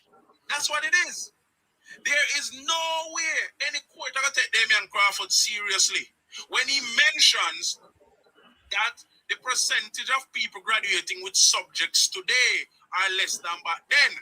When what used to happen back then is that a great considerable amount of children, school age in Jamaica, especially of tertiary, of secondary school age, used to just stay home. Yes. Because a lot of the parents could not afford even the cost sharing situation to have their children go to school. You're quite right, sir. So there was a small amount of students who were being screened. I know that to be a fact, to take the exams. And if you were screened and you couldn't even get 40%, the teachers, the school had a mandate from the government that you should not be able to sit the exams. My God. So when he uses numbers, I notice himself and Peter Bunting like to use numbers because everybody in Jamaica, they expect to be idiots. I tell you how the PMP operate. Everybody are idiot but them. Because what they do, they educate to the tertiary level a certain class and a certain amount. and them have them in them back pocket and front pocket. So everybody else a fool. And when they communicate now, them sound smart and them present some numbers. So you say, yeah man, him bright. And you just hug up what them say. But no, Damian Crawford, because the 20-year-old today also was coming of age and started secondary school between 2012 to 2016. What did you do? What was the preparation like? The 30-year-old today who barely make it, they came of age at secondary level under the People's National Party. So it cannot be that you come and twist and swing certain numbers and expect that 10 years of Andrew Holness has some significant negative influence when it is this government who is trying to improve the education system. It cannot work, Damian Crawford. And therefore, the court will decide that this case that you have brought has no basis. It has no legs to stand on. There is no evidence in these numbers you're trying to put forward in the parliament. Because I can assure you, neighbor and listeners, he cannot go to court with all these bull numbers that he's putting forward. Because it is just not, the maths is just not going to math. Explain to us what resources were in school when I was going to school. That so much so that teacher after dipping at a little peer fear by chalk for write on blackboard. What resources did you put in school? What resources did you put in school to stop students who could hardly complete the coursework from falling behind because there was no material, you couldn't have the field trips, you couldn't have the... Come on, man. What is Damian Crawford talking about? Why didn't he address, since he was using numbers, why didn't he address the fact that a great considerable amount of schools are privately run, church-run schools. Therefore, they operate off independent private budgets.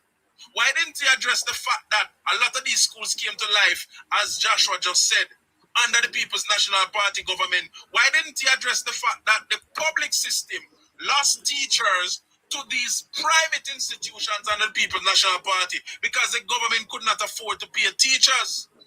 Now that Nigel Clark and the JLP has begun to remunerate the teachers properly, the private system have lost those teachers back to the public system. So any deficiencies that his research has found must be in the private system, because the private system really are better now to stay alive. How can you blame the government, therefore, when it is the JLP government who approached the private system and said to them, so listen to me, these basic schools that you have, we are going to support you to have at least one trained teacher in each of the schools, at least one, to evaluate the other teachers that you have who are CTVET trained or the other teacher training at the lower level, certificate level. At least one degree teacher, and we will pay that degree teacher. Why doesn't he speak about that? Those are improvements in the system. Why doesn't he talk about the basic school council? I don't remember its name. That they use now to evaluate these basic schools that are privately run or church run, to bring them up to standard so that they can get their certification from the Ministry of Education to operate on par with the public schools. Why doesn't he talk about that? No. His personal attempt to be leader of the People's National Party has clouded his judgment. Therefore, he come with some numbers flinging around. And I submit to the court tonight that this case must be thrown out because it lacks merit and it lacks foundation. There is no evidence to prove what he's presenting. Fantastic, great. Let's move on, starting with Scratchy. We're gonna do the same round table here. Scratchy, Joshua, Harry, you end on this. So when Angela Brown-Burke was suspended from Parliament for touching the mace and defying the Speaker, something else was thrown out with her. I'm calling it moral leadership. The opposition leader refusal to correct his MP and the PNP's collective defense of law breaking in the lawmaking chamber represents a suspension of the ethical contract between Parliament and the people. If lawmakers become lawbreakers, if the alternative prime minister is complicit in contempt of the chair, then parliament ceases to be the temple of order and becomes a theater of anarchy. That is not just all unparliamentary, it is anti-philosophical, a betrayal of the example a nation leader owes its citizens. Scratchy. Yesterday, Scratchy, Angela Brown Burke was thrown out of parliament or asked to leave. She touched the mace, the symbol of the speaker's authority, and refused to leave when named. But let's be honest, Scratchy, two things were thrown out yesterday. One was the member of parliament, the other was moral leadership. The man who threw it out was Mark Golding. Scratchy, does this not speak to Mark Golding's capacity and fitness to lead the PNP when he was complicit or seemed to have agreed with his member to disobey the speaker? Never, definitely never. The worst time, worst time you a man neighbor who's not used to leadership neighbor. The worst thing you can do to that man neighbor is put him to lead a political organization neighbor. It takes a special type of people neighbor to be able to lead political organization neighbor with the differences of opinion, the different personalities neighbor. It takes someone who's responsible neighbor, someone who's strong, someone who's not a hypocrite neighbor, and someone who's balanced neighbor to lead political organization. Now when you look at Mark Jefferson Golden neighbor, with all the achievements that are given to him neighbor, and how we might do this and we might do that neighbor, these are this. All of Mark Golding business affairs neighbor, all of Mark Golding going neighbor. You can never see Mark Golding as a single-handed neighbor make any of those moves by himself. He has always been in a group, he has always been in a pack, and he has never been the main man neither up front neighbor to orchestrate things. He has always been from a different point. So that goes to show you neighbor. I think Mark Golding from low self-esteem neighbor. I see that. I definitely see that with him neighbor, someone who's from low self-esteem because of his ability neighbor to call out wrong and call out wrong when it's time to call out wrong. So, and the next thing to add to that neighbor is combative style neighbor. We know this is Angela Brown Burke neighbor, but despite this being Angela Brown Burke neighbor, if she was being restrained to a certain level neighbor, I knew that if she behaved or operated in a certain way, she would be reprimanded. She would be called out by the leadership of her party for it neighbor. She would have behaved much better neighbor, even before the touching of the mace. If you should watch previous parliamentary setting neighbor, Angela Brown Burke neighbor has always been in this type of mode neighbor, attacking mode and stuff like that, telling other parliamentarians to step outside and come meet outside, let's take it outside and arguments like that. So it goes to show neighbor that she has been doing this for a while now neighbor, and she continues to do it because of the poor leadership that she's under neighbor. Mark Jefferson Golden neighbor is not someone who can lead the People's National Party neighbor, not someone who can lead any political organization at all neighbor. And it goes to show neighbor how weak he is neighbor as a leader neighbor, poor leadership style, poor leadership qualities, and his combative style that he's pushing neighbor is what is causing this type of combativeness in our politics despite 6 months after a general election. Because neighbor, the ground neighbor should never be this tense. The ground should have never been this tense neighbor. Would just come out of an election neighbor where a party won a consecutive third term neighbor. I as a supporter of the Jamaica Labour Party neighbor, I feel a certain way because I feel like neighbor I wasn't given enough time to even celebrate neighbor. I feel like I wasn't given enough time to reminisce on the victory neighbor because neighbor the PNP started back the attack so quick that I had to put on back my gears neighbor, run right out back on the back. You put on back your green shirt, sir? And run out back on the back of field neighbor when I should be in celebratory mode. You know, when I should be in celebratory mode, neighbor. Yes. 6 months after a general election, neighbor, I shouldn't be on this platform campaigning so hard, neighbor. That is true. I'm fighting for the government, neighbor. 6 months after unprecedented. That is true, you know, sir. It's a good point. Neighbor, it shouldn't be like this, neighbor. So I go to show you, neighbor, how the PNP, neighbor, they don't give me a chance to celebrate my victory, neighbor. You put on back your green Clark, sir? Neighbor, I don't get a chance to celebrate the victory, neighbor. I had to put on back my green I tell you. Neighbor. Had to put on back my green, neighbor. The field and the ball game, neighbor, in this context, neighbor, should have never been this hot right now, neighbor. It should have never been at this boiling point, neighbor. And it is as a result, neighbor, of Mark Jefferson Golding, neighbor, and his combative style of politics, neighbor. Yes. His attacking style of politics, neighbor. His division style of politics, neighbor. We see it how him treat the Prime Minister even after he lost the 2 elections, neighbor. Yes. Mark Jefferson Golding, neighbor, is respond to the neighbor for the condition that Jamaican politics is in right now. Is that? And what we saw last night in the Parliament, neighbor, should be laid fairly and squarely at the feet of Mark Jefferson Golding. Yes. He saw it coming, neighbor, and as a leader, he fostered it, he watered it, he give it nutrients and vitamins, and it exploded on us last night, neighbor. My God. So the PNP should be saying, I'm embarrassed, neighbor. All of us, they let down each and every single one of us, neighbor. Yeah. I'd like to press you a little, Scratchy. You are suggesting that after a fiercely contested general election, 6 months in, you feel as if you are back on the campaign trail. Yeah, but I should still be on honeymoon. I should still be on victory moon then. I should still be on a celebratory mode, neighbor. I wasn't given a chance, neighbor, to sit down and relax and bask in my third term victory, neighbor. And this is not a normal moment to the neighbor. For the Labour Party. For the Labour Party. Neighbor, for Jamaica Labour Party with a consecutive third term, neighbor, we should still in the street celebrating right now, you know. Wow. We were robbed of that opportunity, neighbor.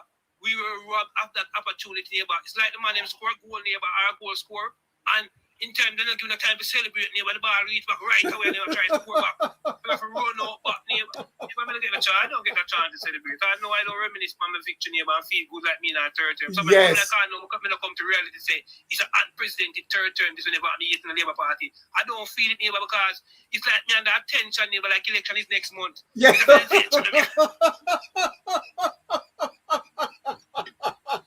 The elections are next month. Come on, the election are next month, neighbor. Yes. And the election gone 6 months ago. And me have attention for me, neighbor. It's like the election is next month. Like, me have to attack. Neighbor, it shouldn't be like this. It should never be like this, neighbor. I'm telling you. Poor Scratchy. It shouldn't be like this. Scratchy say he has to be on the attack. It shouldn't be like this, neighbor. It don't have to be like this. It shouldn't have to be like this at all. No, wow. Neighbor, oh my God. Lost the election 6 months ago, neighbor. No man behave like we're them a campaign for election next month. That's quite true. Joshua? Yes, sir. The moral leadership was suspended last night, Scratch. Joshua, to what extent do you lay this at the feet of the leader of the opposition? I've been saying for a little while that Mark Golding lacks leadership. Instead of him leading the party has been leading him. You know, Mark Golding is so intent on popularity and being seen as one who does not yield, because that's how he wants to be viewed in the eyes of the bloggers in particular, that he forgets about dignity. And dignity was put on trial last night by Angela Brownberg, Mark Golding, and the rest of the PNP. Yes. But I start with him because he's the head of the party.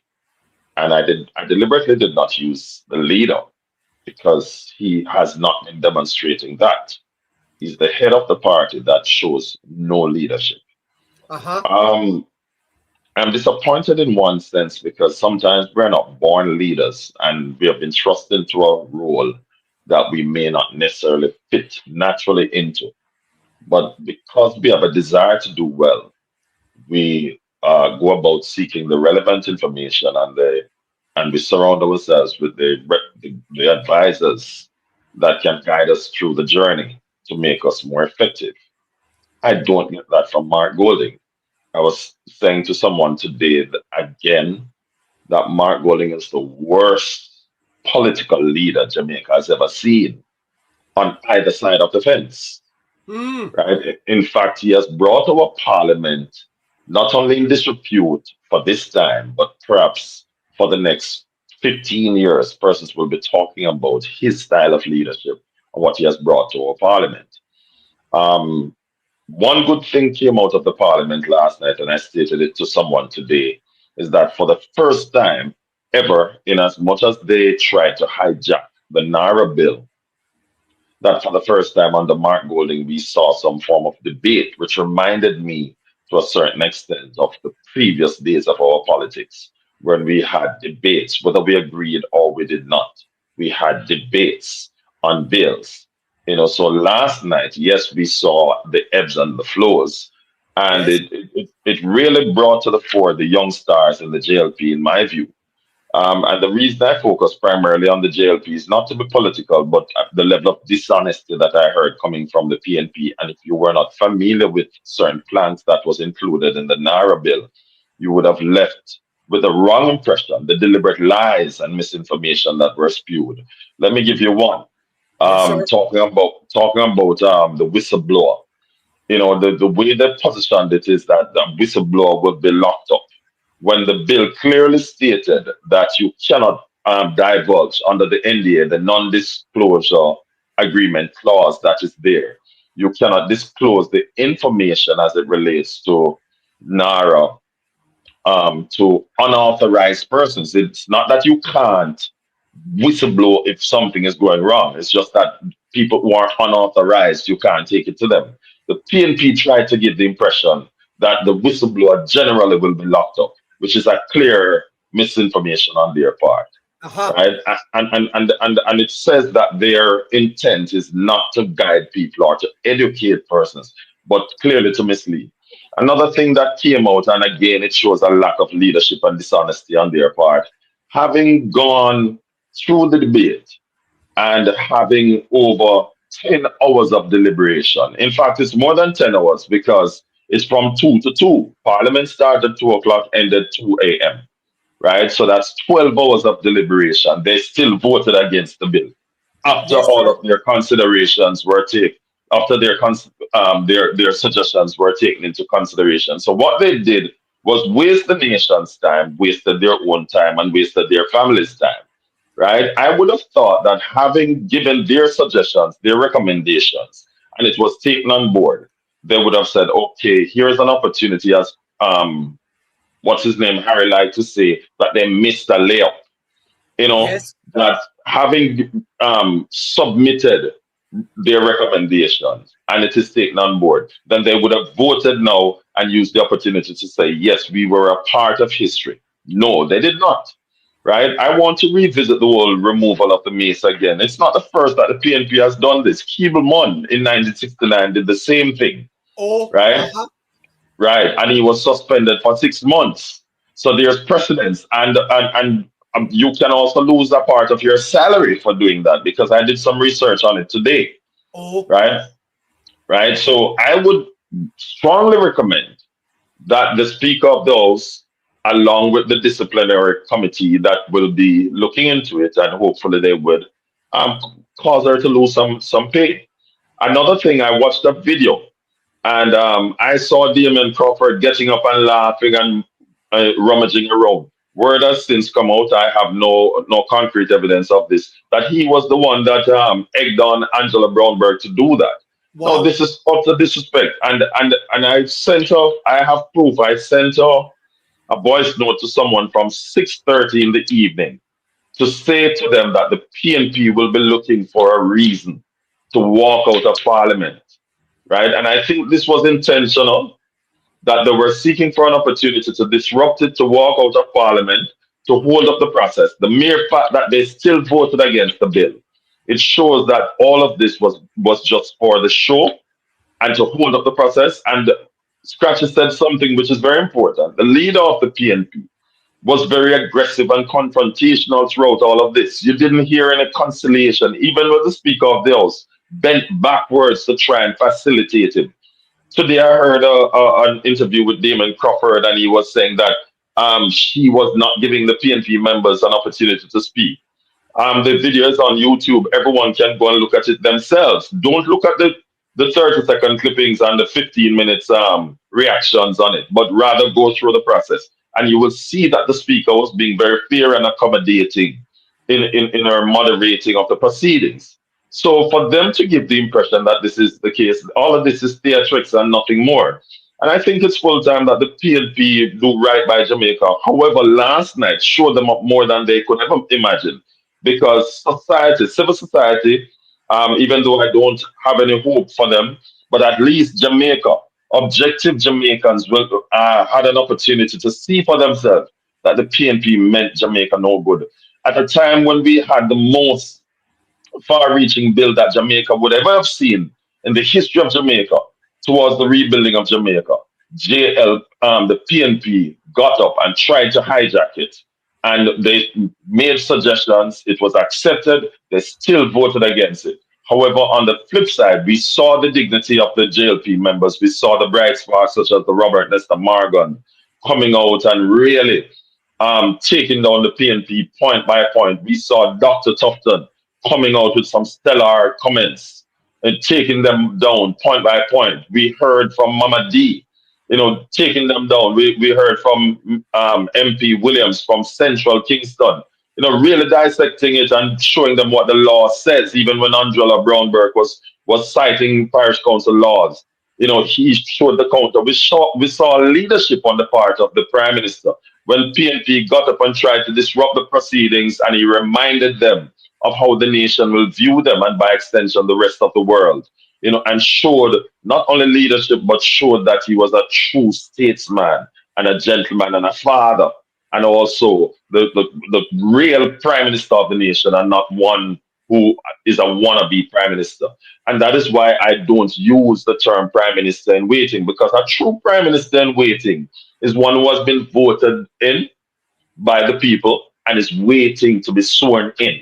He is the opposition, and that's exactly what he is, and that's where he should remain until he leaves our parliament and, by extension, leave the country of our birth. What do you mean leave? What do you mean leave the country, sir? Yes, we don't want him in Jamaica. Mark Golding is nothing but a disruptor, and we don't want him in Jamaica. Right? You want him in Jamaica? Wow. No. Harry, it's your time. Yes, neighbor. Yes. Harry, the whole matter of moral leadership on the part of the opposition leader to have presided over this and seem to have supported the breaking of the parliamentary rules. A suspension of not only the MP but the moral rules or the moral compass. Well, to be honest, in a neighbor, remember he's in campaigning mood, not for a general election, but for his very leadership. And Angela Brownberg is a staple in the party, and as such, despite we know that it is unconstitutional in terms of in the parliament to do something like that, it is wrong, outright wrong. There's no defending it. He has to still ensure that he's on her good grace, neighbor, because he will need her support, coming in a few months' time. I saw the video regarding Russell. I don't remember what his name is. And what he said, neighbor, speaks volume, and I want the people to know. I'll paraphrase it. He's saying that he supports what Angela Brownberg did. Who is that? Russell. I don't remember his first name. I think Joshua, you probably know his name. He's one of those member of parliaments there. I don't remember him right now. I guess he really doesn't match up. That's why we forgot him.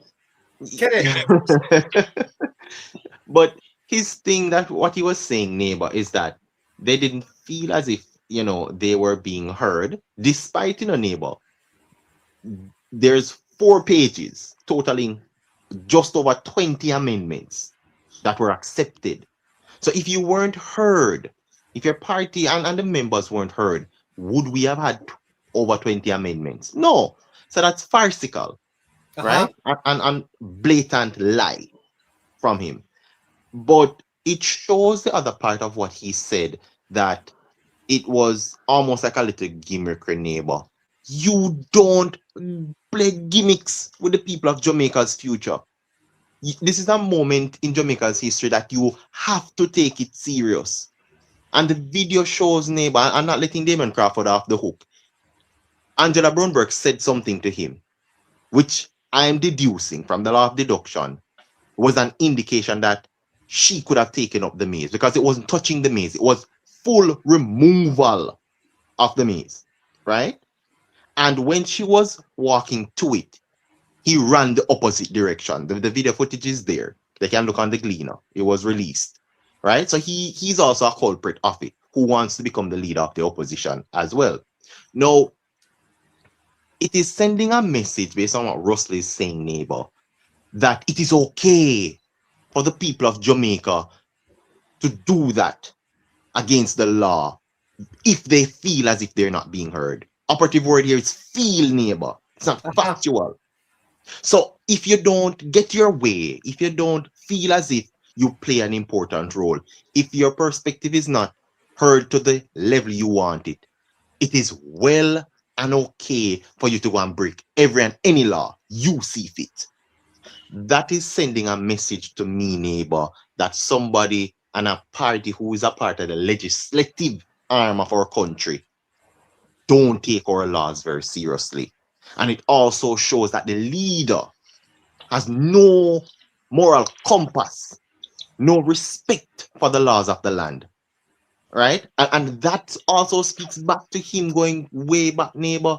I don't want to touch a fence at the debacle, but it shows that it comes over in his political life. Because if you could have done that when you were a part of the private sector, to rip the country off, rip future from so many people, dreams dreamt that could never been achieved because of what happened. And he was a focal point of it. And he's standing there in Parliament now, who should be an alternative leader to the country. And you stand wrong and strong for something that should not happen. Right? And so much so that it sends a message to the people that you're not ready. And the truth about it is that for this act, neighbor, solidarity isn't the thing you should be doing, which they all stood out. And it is, from what I see, it was orchestrated. It was a taunt. It was almost like you and your brethren make a bet, neighbor, when you're young, to say who can jump the wall or who can go take a mango off of your neighbor tree, knowing well it's wrong, right? It was almost a deer. That is what the message is sending to the people of Jamaica, that we're playing games with your lives, with your future, with Jamaica's generation to come and how Jamaica is going to move forward. You don't play games with people's future, neighbor. You don't play with the responsibilities that people have put to you, the trust. And I'm not speaking for those who didn't vote or who voted for Jamaica Labour Party. I'm speaking directly to the 401,193,000 persons who voted for them, that they love to speak about. It is gimmickry. It is showing that you don't respect them people who vote for you. You can do as you feel like with their lives, with the responsibility, the highest power that the people can give to you to speak on their behalf, to represent them. You are there playing games, Russian roulette with their lives. Then it shows what Andre Horton spoke about, neighbor, that they see the people of Jamaica, and specifically the 401,193, as subjects, as less than them, as objects that they can control. Puppets, if we may. Right? And that is what I got out of it. They don't take anything for Jamaica serious, neighbor. And as such, I want to say, you realize me not talk to everybody else. I want to focus on who stood by them. Whether it is cult-like, them could have, under some spell, use common sense and break it. Your future, your children's future, are being toyed with by the People's National Party. They have no remorse for you. The laughter after doing something like that, to delay and suppress something that will be transformative for every single Jamaican, no matter if you're green, you're blue, you're yellow, you're orange. This bill was a national bill. It wasn't a Jamaica Labour Party bill. It wasn't a PNP bill. It was a bill to move Jamaica forward. And the People's National Party saw it as an opportunity to toy with the future of the people. And it's disgusting, distasteful, and outright unstatesmanlike. And Mark Golding, for me, neighbor, has shown us again, time and time, what type of leader he is, or rather, what he's not. He's not somebody to be taken seriously. He's not somebody to be trusted with the rights of the people. Because I watched the parliament going all the way up to 150 when it was declared, neighbor. Yo, right? you did. I went right up with it, neighbor. down to the last T until PBC took it down. And even up to that time, Mark Golding was still pushing. Right? I saw Julian Robinson in India kill sleep Yes. at the vital moment. The people pay you to be there. The people put your responsibility. The minimum salary for the member of parliament there neighbor is 15 million. And the one time you get to do a 12-hour shift, you caught sleeping. Young people that said them catch you sleeping in the streets, neighbor. You're sleeping on the people's job. It is not right. And I think we've gotten enough evidence that the party are not ready. And it now go solve in a 4 years time or 5 years time when the election is called. They will not be viable. This bill has shown the people of Jamaica, you could have one brain cell. It should be enough to let you realize that the People's National Party is always party first, people never. And that is damning for where Jamaica is. And as Scratchy say, in order for Jamaica to grow, the PNP must go. And they've shown that too often. And I think yesterday night, neighbor, was the final nail in the coffin for each and every Jamaican. And I'll say again, to the 401,193, when election call in 4.5 to 5 years time, even if you don't want to vote for the administration, don't go vote. Abstain. Because the Jamaica future is dependent on that. No $5,000 or $50,000 vote come in the next election can't help you. Because this set of people, as Scratch said, nincompoop, people who don't care about anybody else, the interests of the people, they don't care. It's all about power and what they can take. And the biggest drawback from it, neighbor, is that they are, and I don't like to use the word bad mind, but them bad mind for the fact that they can't get their hands on the $6.7 billion US.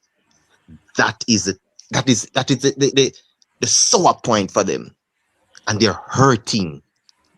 Because what? When them see 6.7 billion US neighbor, them think them hit jackpot, them hit goal. Them say, yes, another revival moment, so we must can get our hands on it. But Nara says no. And because they agree with Nara, but they still voted against it. You can't agree with something and don't vote for it in a neighbor. It simply means that something you need psychiatric evaluation. And I think each and every one of them over there need it. And it should be taken out of their salaries, not from taxpayers' money directly. And I would advise them, especially Angela Brownberg, to come and issue a public apology to the nation. I don't care who did it first.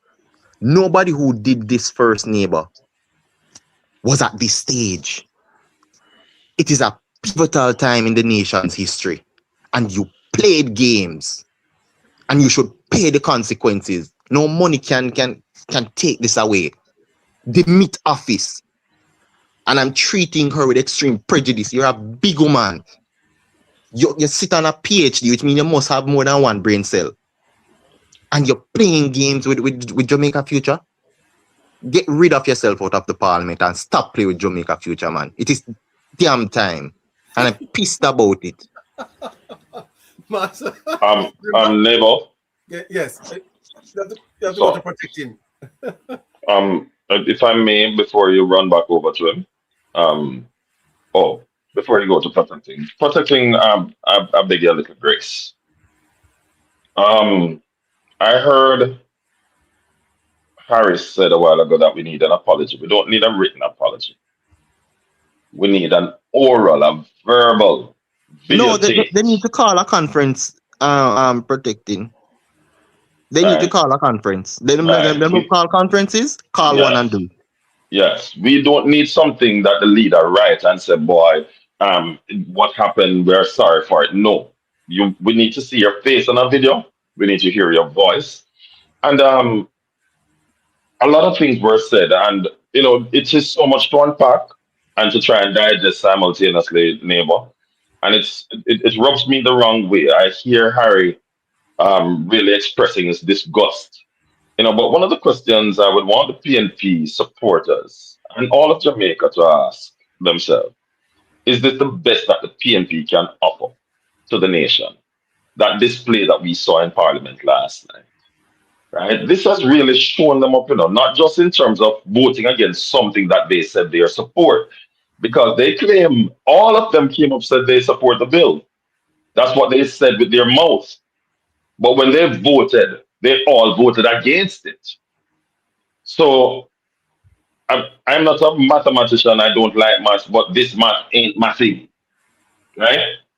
Now, the other thing that I would ask them regarding the same place is that was this the place for gimmickry? There's a time and place for everything. And we saw Angela Brownberg getting up like a child who's running to the playground, sneaking out of the home when the parent not looking to do something naughty, right? Because she was laughing and gimmicking, and to break the rules of the highest lawmaking body of the land. She is not ignorant. She's one of those who was there for a while. The younger ones, even Damon could almost, even though he should not be excused. But Angela Brownberg has been there from Paul Burke's days. Her husband, right? She was there under Peter Phillips. She was there under PJ Patterson. When law was still being practiced in the House, when they were still being stately in the House. So she understood the rules. So this is a deliberate violation against the rules of the House and against the nation at large. Huh. I don't think we understand the gravity and the gravamen of what took place last night. And it should not be allowed to slide. We should hold them accountable and culpable. All of them, because they stood up and sang, which means that they were in solidarity with each other. It was more about party than protecting the institution of Parliament and about the nation's dignity. The rest of the world was watching us, and we failed miserably, thanks to the People's National Party. Thank you so much, sir. Let's jump over to Protecting Jamaica. Protecting Jamaica, you have the floor. Same question. She did the infraction in the Parliament on the floor. She need to come back to the Parliament and apologize. That's it. You take up the mace in the Parliament. You need to come back in the Parliament. Come tell the mace sorry and come tell the whole nation sorry. Not outside the Parliament, not on no social media, not under the umbrella of no party and no statement from no party. Come right back into the Parliament and apologize to the people. No. Some cringe sometimes when we use words like moral and all them things there and integrity with Mark Golden name. And I have to be very honest. We cannot expect moral leadership from an immoral person who is just the man in charge. If all of us who are listening now were to try to find the meaning of leadership, it's very specific to particular actions by particular people. So we can't just continue to refer to a person as a leader when the word leader have a definition that is not identified with the person. We have to be careful. Now, the man in charge of the PMP, I do not expect any better from him. This is the man who publicly offered Andre Stevenson to give him a national honor when the PMP turned government. This is the man who invite Dre Bryan that he will give him a seat in the Senate should the PMP have won the last election. Where is the morality with that? These two people are openly swim-arounds. What is moral about that? Well, we have to be careful when we use these. Use certain words, neighbor. No. I don't go. Well, Just go ahead. Go ahead. Right. I mean, neighbor, you know, we have, when you open my shop, you know, neighbor, some people like white sugar, some people like brown sugar. You have an audience. Yeah, and I couldn't care less where you want to swim. Right. You have a mixed audience, so I'm communicating to those who, you know. Yes. No. We have to be mindful also that for many decades, Jamaica was operated like a closed user group. Jamaica was operated like a executive, exclusive social club under the People's National Party. Since 2007, when Bruce Golding opened government, we now have the ability to look inside even of the political parties. And since the advent of social media, in real time, we are able to express our grouses, our displeasure, and our disgust with these people. Jamaica has never been freer than in recent times, neighbor and listeners. People literally used to be afraid of the PMP because we know who they are. We know what they're capable of. I know what they're capable of. I know. And people literally used to be afraid, used to be fearful for their own lives and their families' lives. It is a strange place that the People's National Party have found themselves now, neighbor. Yes. And listeners, it is strange. They don't know how to function in a free and open democracy. They don't. So those of us who fooled ourselves that we were practicing democracy all along, the only time Jamaica experienced any semblance of democracy was when the Jamaica Labour Party took government in Jamaica. Now, yes, some democracy was practiced between 2012 to 2016, but led by the IMF. It wasn't purely out of the good conscience of the People's National Party why we had processes that could be deemed democratic. No. There was a puppeteer and the PMP were puppets.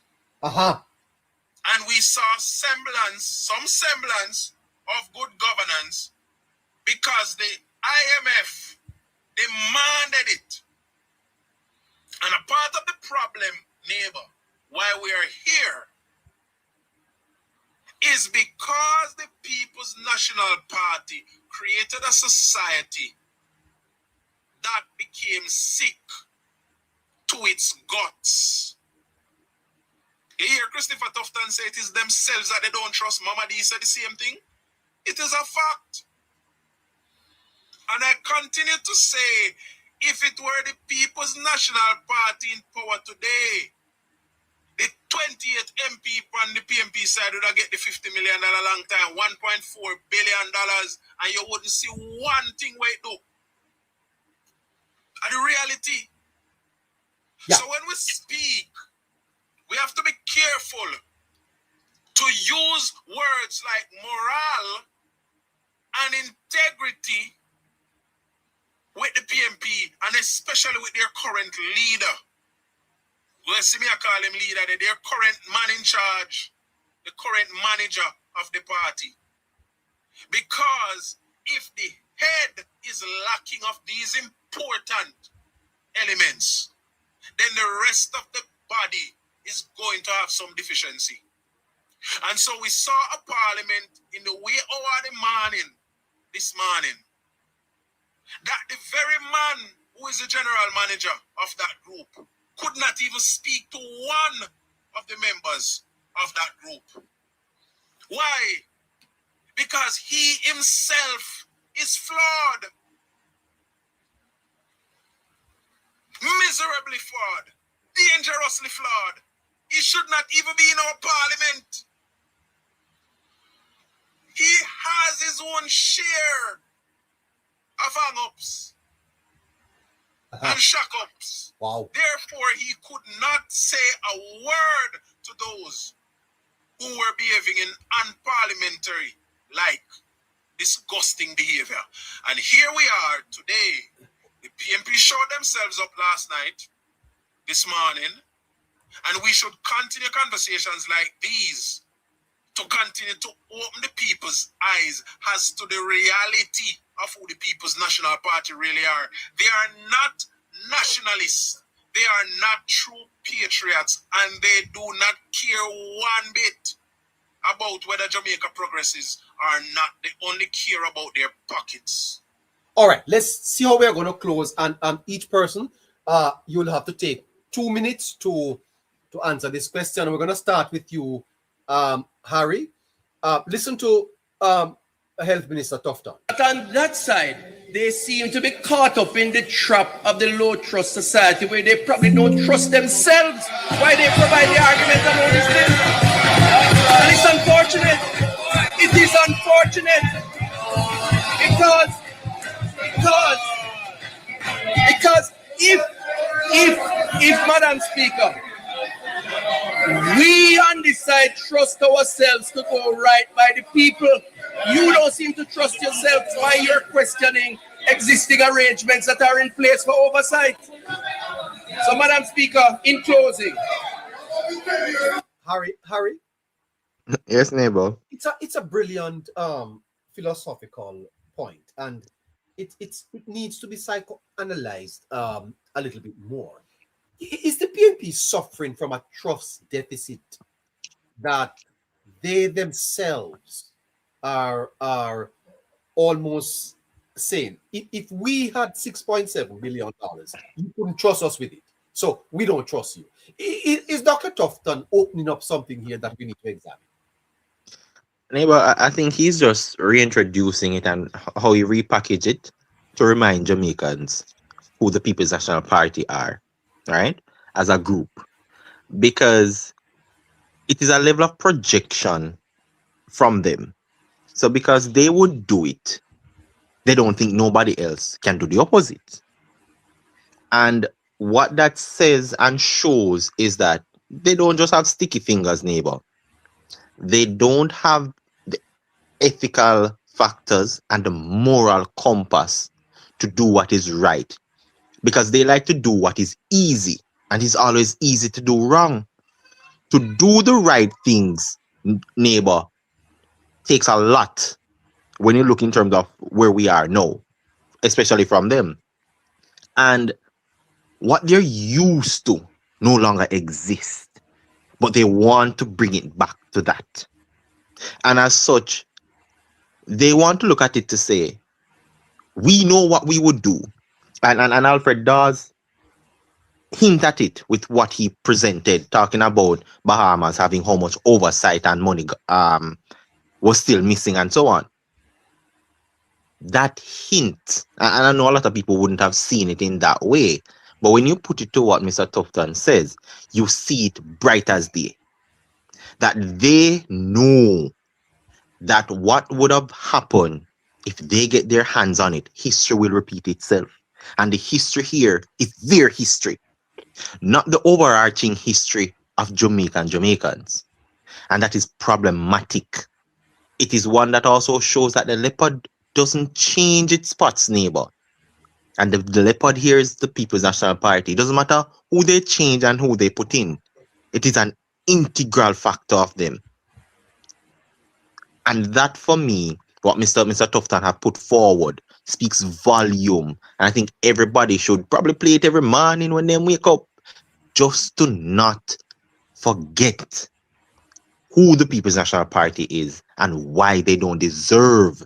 They shouldn't even have, if it wasn't for democracy and it's on merit, they wouldn't have deserved to even be a part of this. And that is a vital factor to show who they are and that they can trust themselves. So they don't believe other people can trust who they are, what they've built on. And this administration has showed that they are for the people. They trust themselves to get the job done. The people trust them to get the job done. And after 3 terms, that trust can never be bigger. Maybe if them get a 4th term, right, to reinstate it. But it shows a rejection and the lack of trust in the People's National Party, and that is what it is coming out to, based on what Mr. Tufton has put forward, neighbor. Fantastic. Joshua, 2 minutes. All right, sir. I want to come out of the blocks by saying to Jamaica that we saw the most consequential bill being passed last night in the history of Jamaica.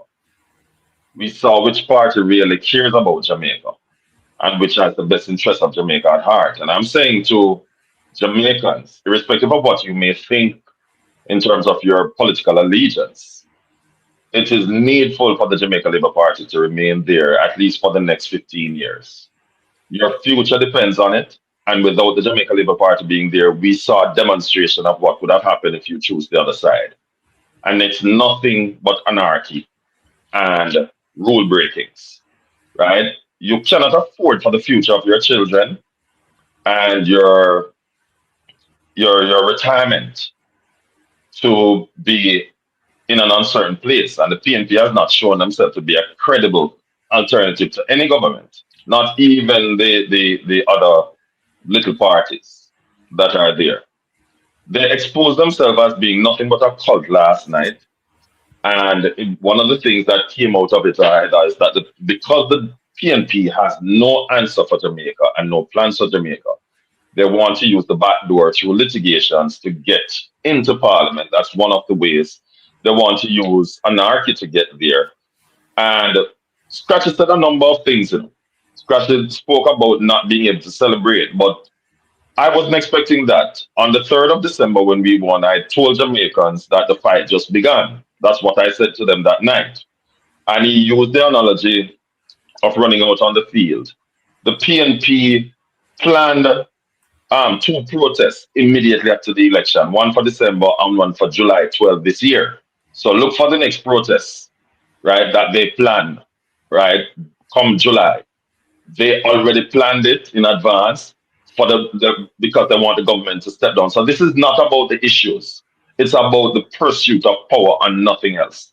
Scrappy spoke about in campaign mode, and the best way I can put it is that a World Cup is every 4 years, right? And it's like just winning the World Cup, and then you have the playoffs for the next World Cup starting the following day. That's what the PNP did to Jamaica. So the winning team never got a chance to really look at the trophy, and the country never got a chance to look at the trophy. That's what the PNP has done to Jamaica, right? And we say that the PNP had resort in Parliament last night has resorted to nothing else but insults and barbs, as opposed to what the JLP did. Christopher Tufton and Robert Morgan, all of the others, of course, but these were the 2 standouts for me.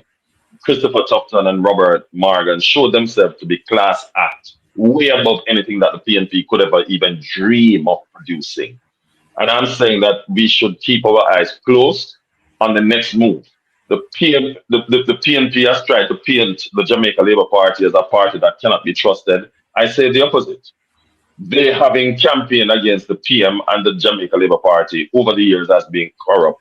They cannot afford to fail, and they will not do anything to fail. And so I say to Jamaicans that may have concerns about how this money will be spent, that trust the process. The government so far has proven themselves to be one that can be trusted and has the best interests of Jamaica at heart. So continue to lean on the government, give them room to do their job, and we will see Jamaica being transformed into a first world country, right? And if not by 2030, not very long afterwards, but they need time to get the job done. God bless all of your listeners, and Sheffreen, the Queen, plus Caroline. Have a good night. Protecting Scratchy, Harry, and none other than the inimitable host himself, neighbor, one of the best in town. Good night. Joshua, And to your listeners. Thank you so much. Caroline's going to ban you. Thank you so much. Thank you so much. Why should she do that? I should know that she is the best thing that since sliced bready. No, you said plus Caroline. No, man. You know, the augmentation is usually what makes the difference, you know. Let's go to protecting. So My true patriots, listeners, neighborites, YouTube, TikTok, the same government who built Constant Spring when everybody was saying it couldn't be done, the same ones who did Marcus Garvey Drive when everybody said it could not be done, the same ones who did Macfield to Ferris in Westmoreland, because a lot of people don't know that Andrew built a highway down there already since the first when he came in 2016. The same one who completed the highway to St. Thomas, the urban center. The same one who ordered 51 bridges from a company in England. The same one who was building a new dam. Yes, a lot of people didn't know. A new dam is being built out by St. Catherine there. That will provide 15 million new gallons of water into St. Catherine, Kingston, and St. Andrew to get rid of the water woes. The same government who built out Catherine Estate, well, there's a whole lot more to be built out. But the last time I saw some of the units over there, oh my God, spectacular. One of the time the Prime Minister toured one section and said, this is like in Miami, downtown Miami. The same government who is now widening Elsha Road in Portmore, the same government who is building a Type 5 clinic, Big Locker, the Linstead Hospital, in a Portmore now. It's not a hospital. The same one who is building one of the same size clinics in Old Harbour, Big Like a hospital in a Lucy. The same one who is building the 6th floor hospital in Spanish Town. The same one who for 10 years have not had a cost overrun, no report of no money stolen, is the same one who is now putting together NARA to spend $2 trillion in the Jamaican economy.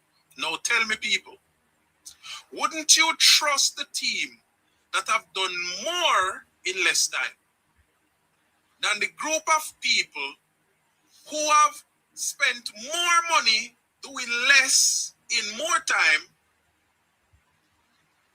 and even the less what them say them do on paper, the less still can show on the ground? Don't allow yourselves to be fooled. It's a bag of noise. Don't watch the noise in the market. Watch the sale. The same government who complete the highway from Maypen to Manchester. No cost overrun. No reports of no impropriety. The same one who is now in the bush. The bush is from Williamsfield down to St. Elizabeth. I plan the next leg of the highway. If you go down to Westmoreland. The same one will build the water reservoirs in St. Elizabeth. The Essex Valley Water Project. Some big old reservoir look like dam for the farmers them. The same one who just built one of the biggest state-of-the-art cold storage for the farmer them so that them goods don't spoil any longer. The same one. And with all these multi-trillion-dollar projects, not $1 is in question, and the Auditor General audits these accounts in real time. I want to sit down and make the PMP tell us something wrong, because they know if it were them, something would have wrong long time. Because that's all the PMP love, enough money. And what do? Mark Golden has identified the 402,000 people who voted for them. Even though about 25% of that number they bought. So what the PMP would have done, let me tell you, because I used to be a part of that process. Make sure that the 402,000 people are right. So it don't matter if 2.5 million are make nice, because 2.5 million now go vote in an election. You can always rely upon the 402,000 to vote. If they were government today, the 6.7, a matter of fact, we wouldn't get 6.7. because the international financial community does not trust the PMP. They wouldn't get no money. But whatever little they would find in the kitty when Nigel Clark left in there, stored up for emergencies like these, it would have done long time. And then they would go to the people and root themselves like Danny Buchanan did. Government is not an insurer of building. We only help people so that they can find a way to get themselves back up on their own feet. And the people have to take that. We're out of time. But some of us are not gracious enough to accept the group of people who have come to uplift and improve the lives of Jamaicans. Who now out of ourselves, we don't know. I never hear Andrew Wallace even raise him voice yet. But you don't like Andrew because Mark Bolin tell you don't like Andrew. My patriotic Jamaicans, true patriots, open your minds, eyes, think for yourselves and don't allow the PMP to take you for idiots. Good night, true patriots. Thank you so much, Protecting Jamaica. Scratchy, you have the final word.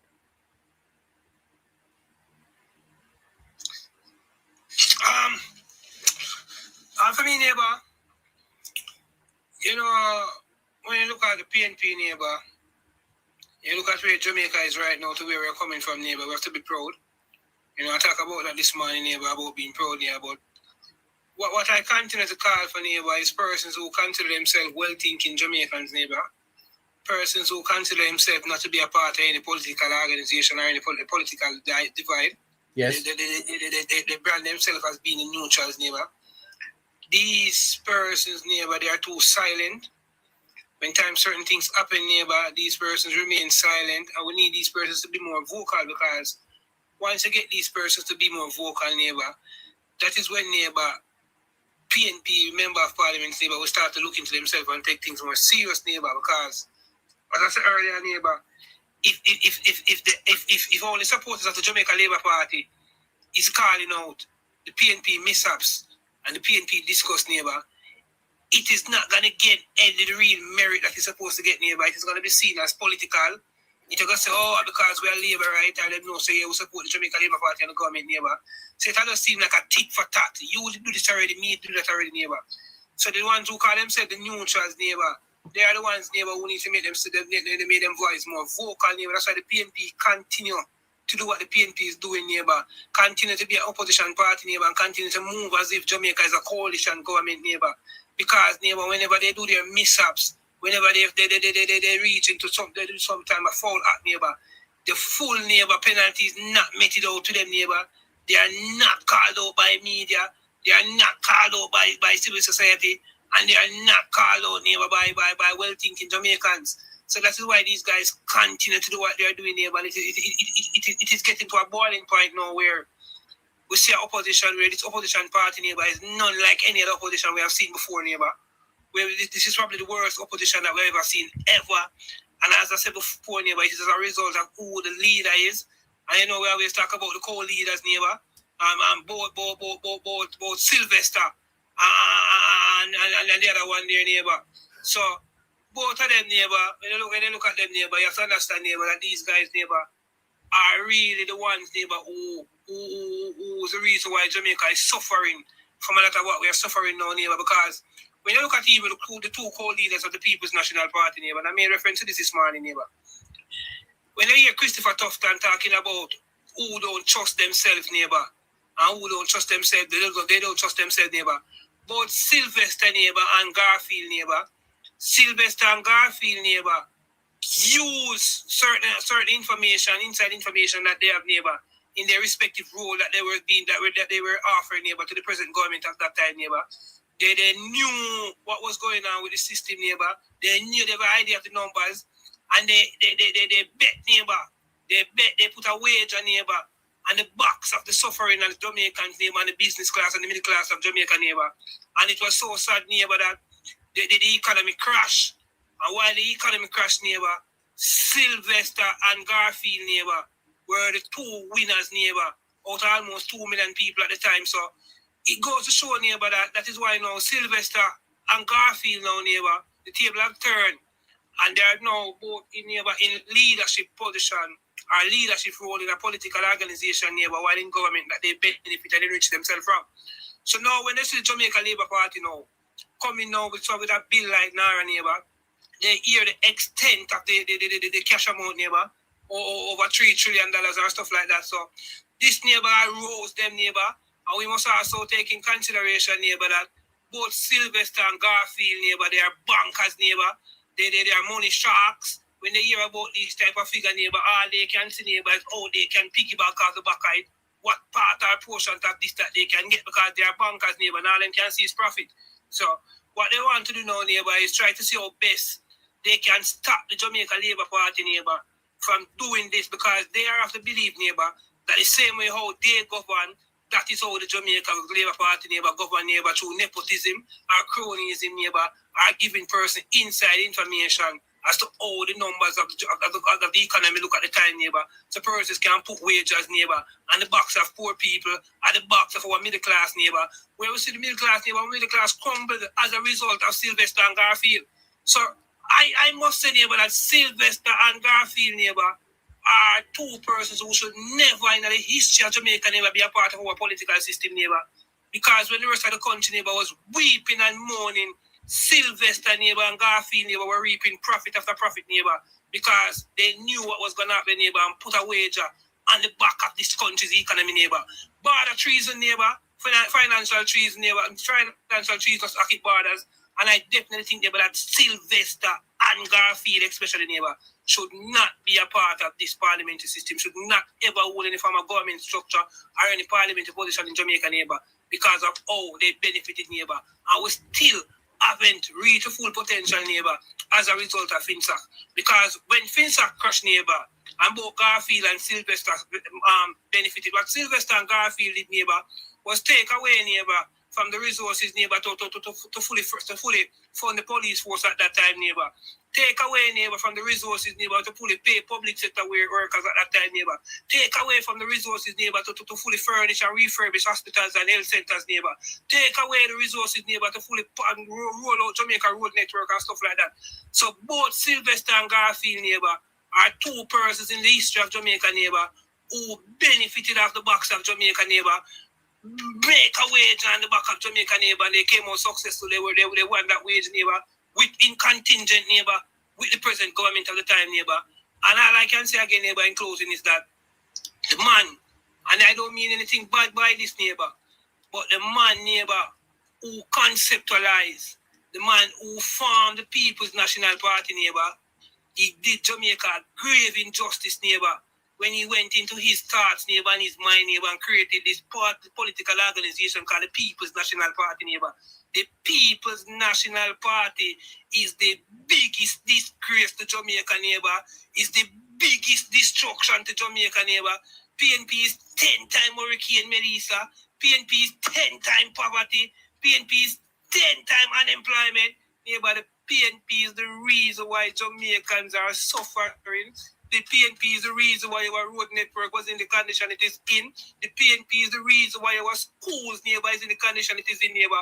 PNP is the reason why our hospitals are in the condition it is in neighbor. Look at how police were neighbor and the PNP. Yeah. Police never have vehicle. Police never have nothing. Neighbor, the People's National Party did this country a grave injustice neighbor. And Sylvester and Garfield, who are both the co-leaders of that organization right now, who was also damaged that organization neighbor, they are nothing but destruction neighbor. And they will always choose destruction over construction. Because based on their profession neighbor, all they can see is profit neighbor. These guys don't know nothing about it. These guys don't appreciate loss.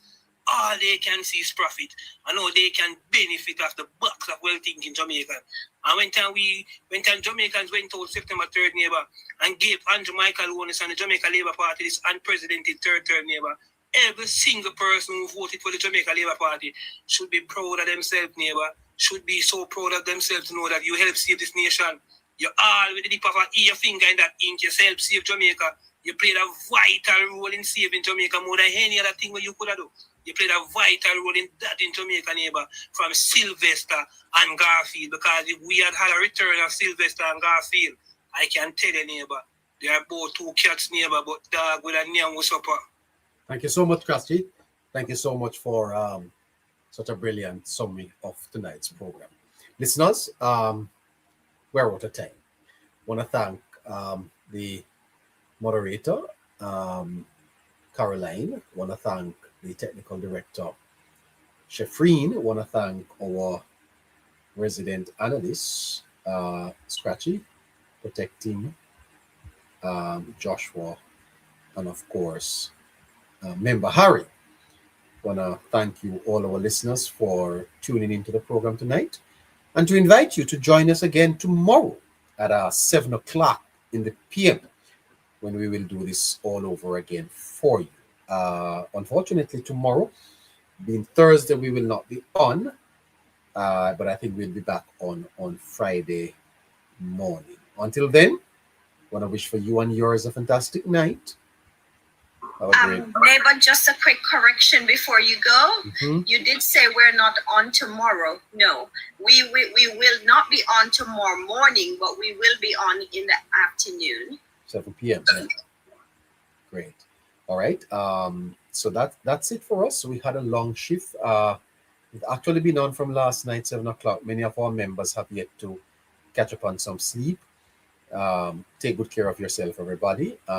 If I appear a little bit rushy tonight, then we apologize, but we have to get some other things done. So until we catch you tomorrow, take care, everybody. Bye-bye. Thank you. Good night, neighbor. Good night, everybody.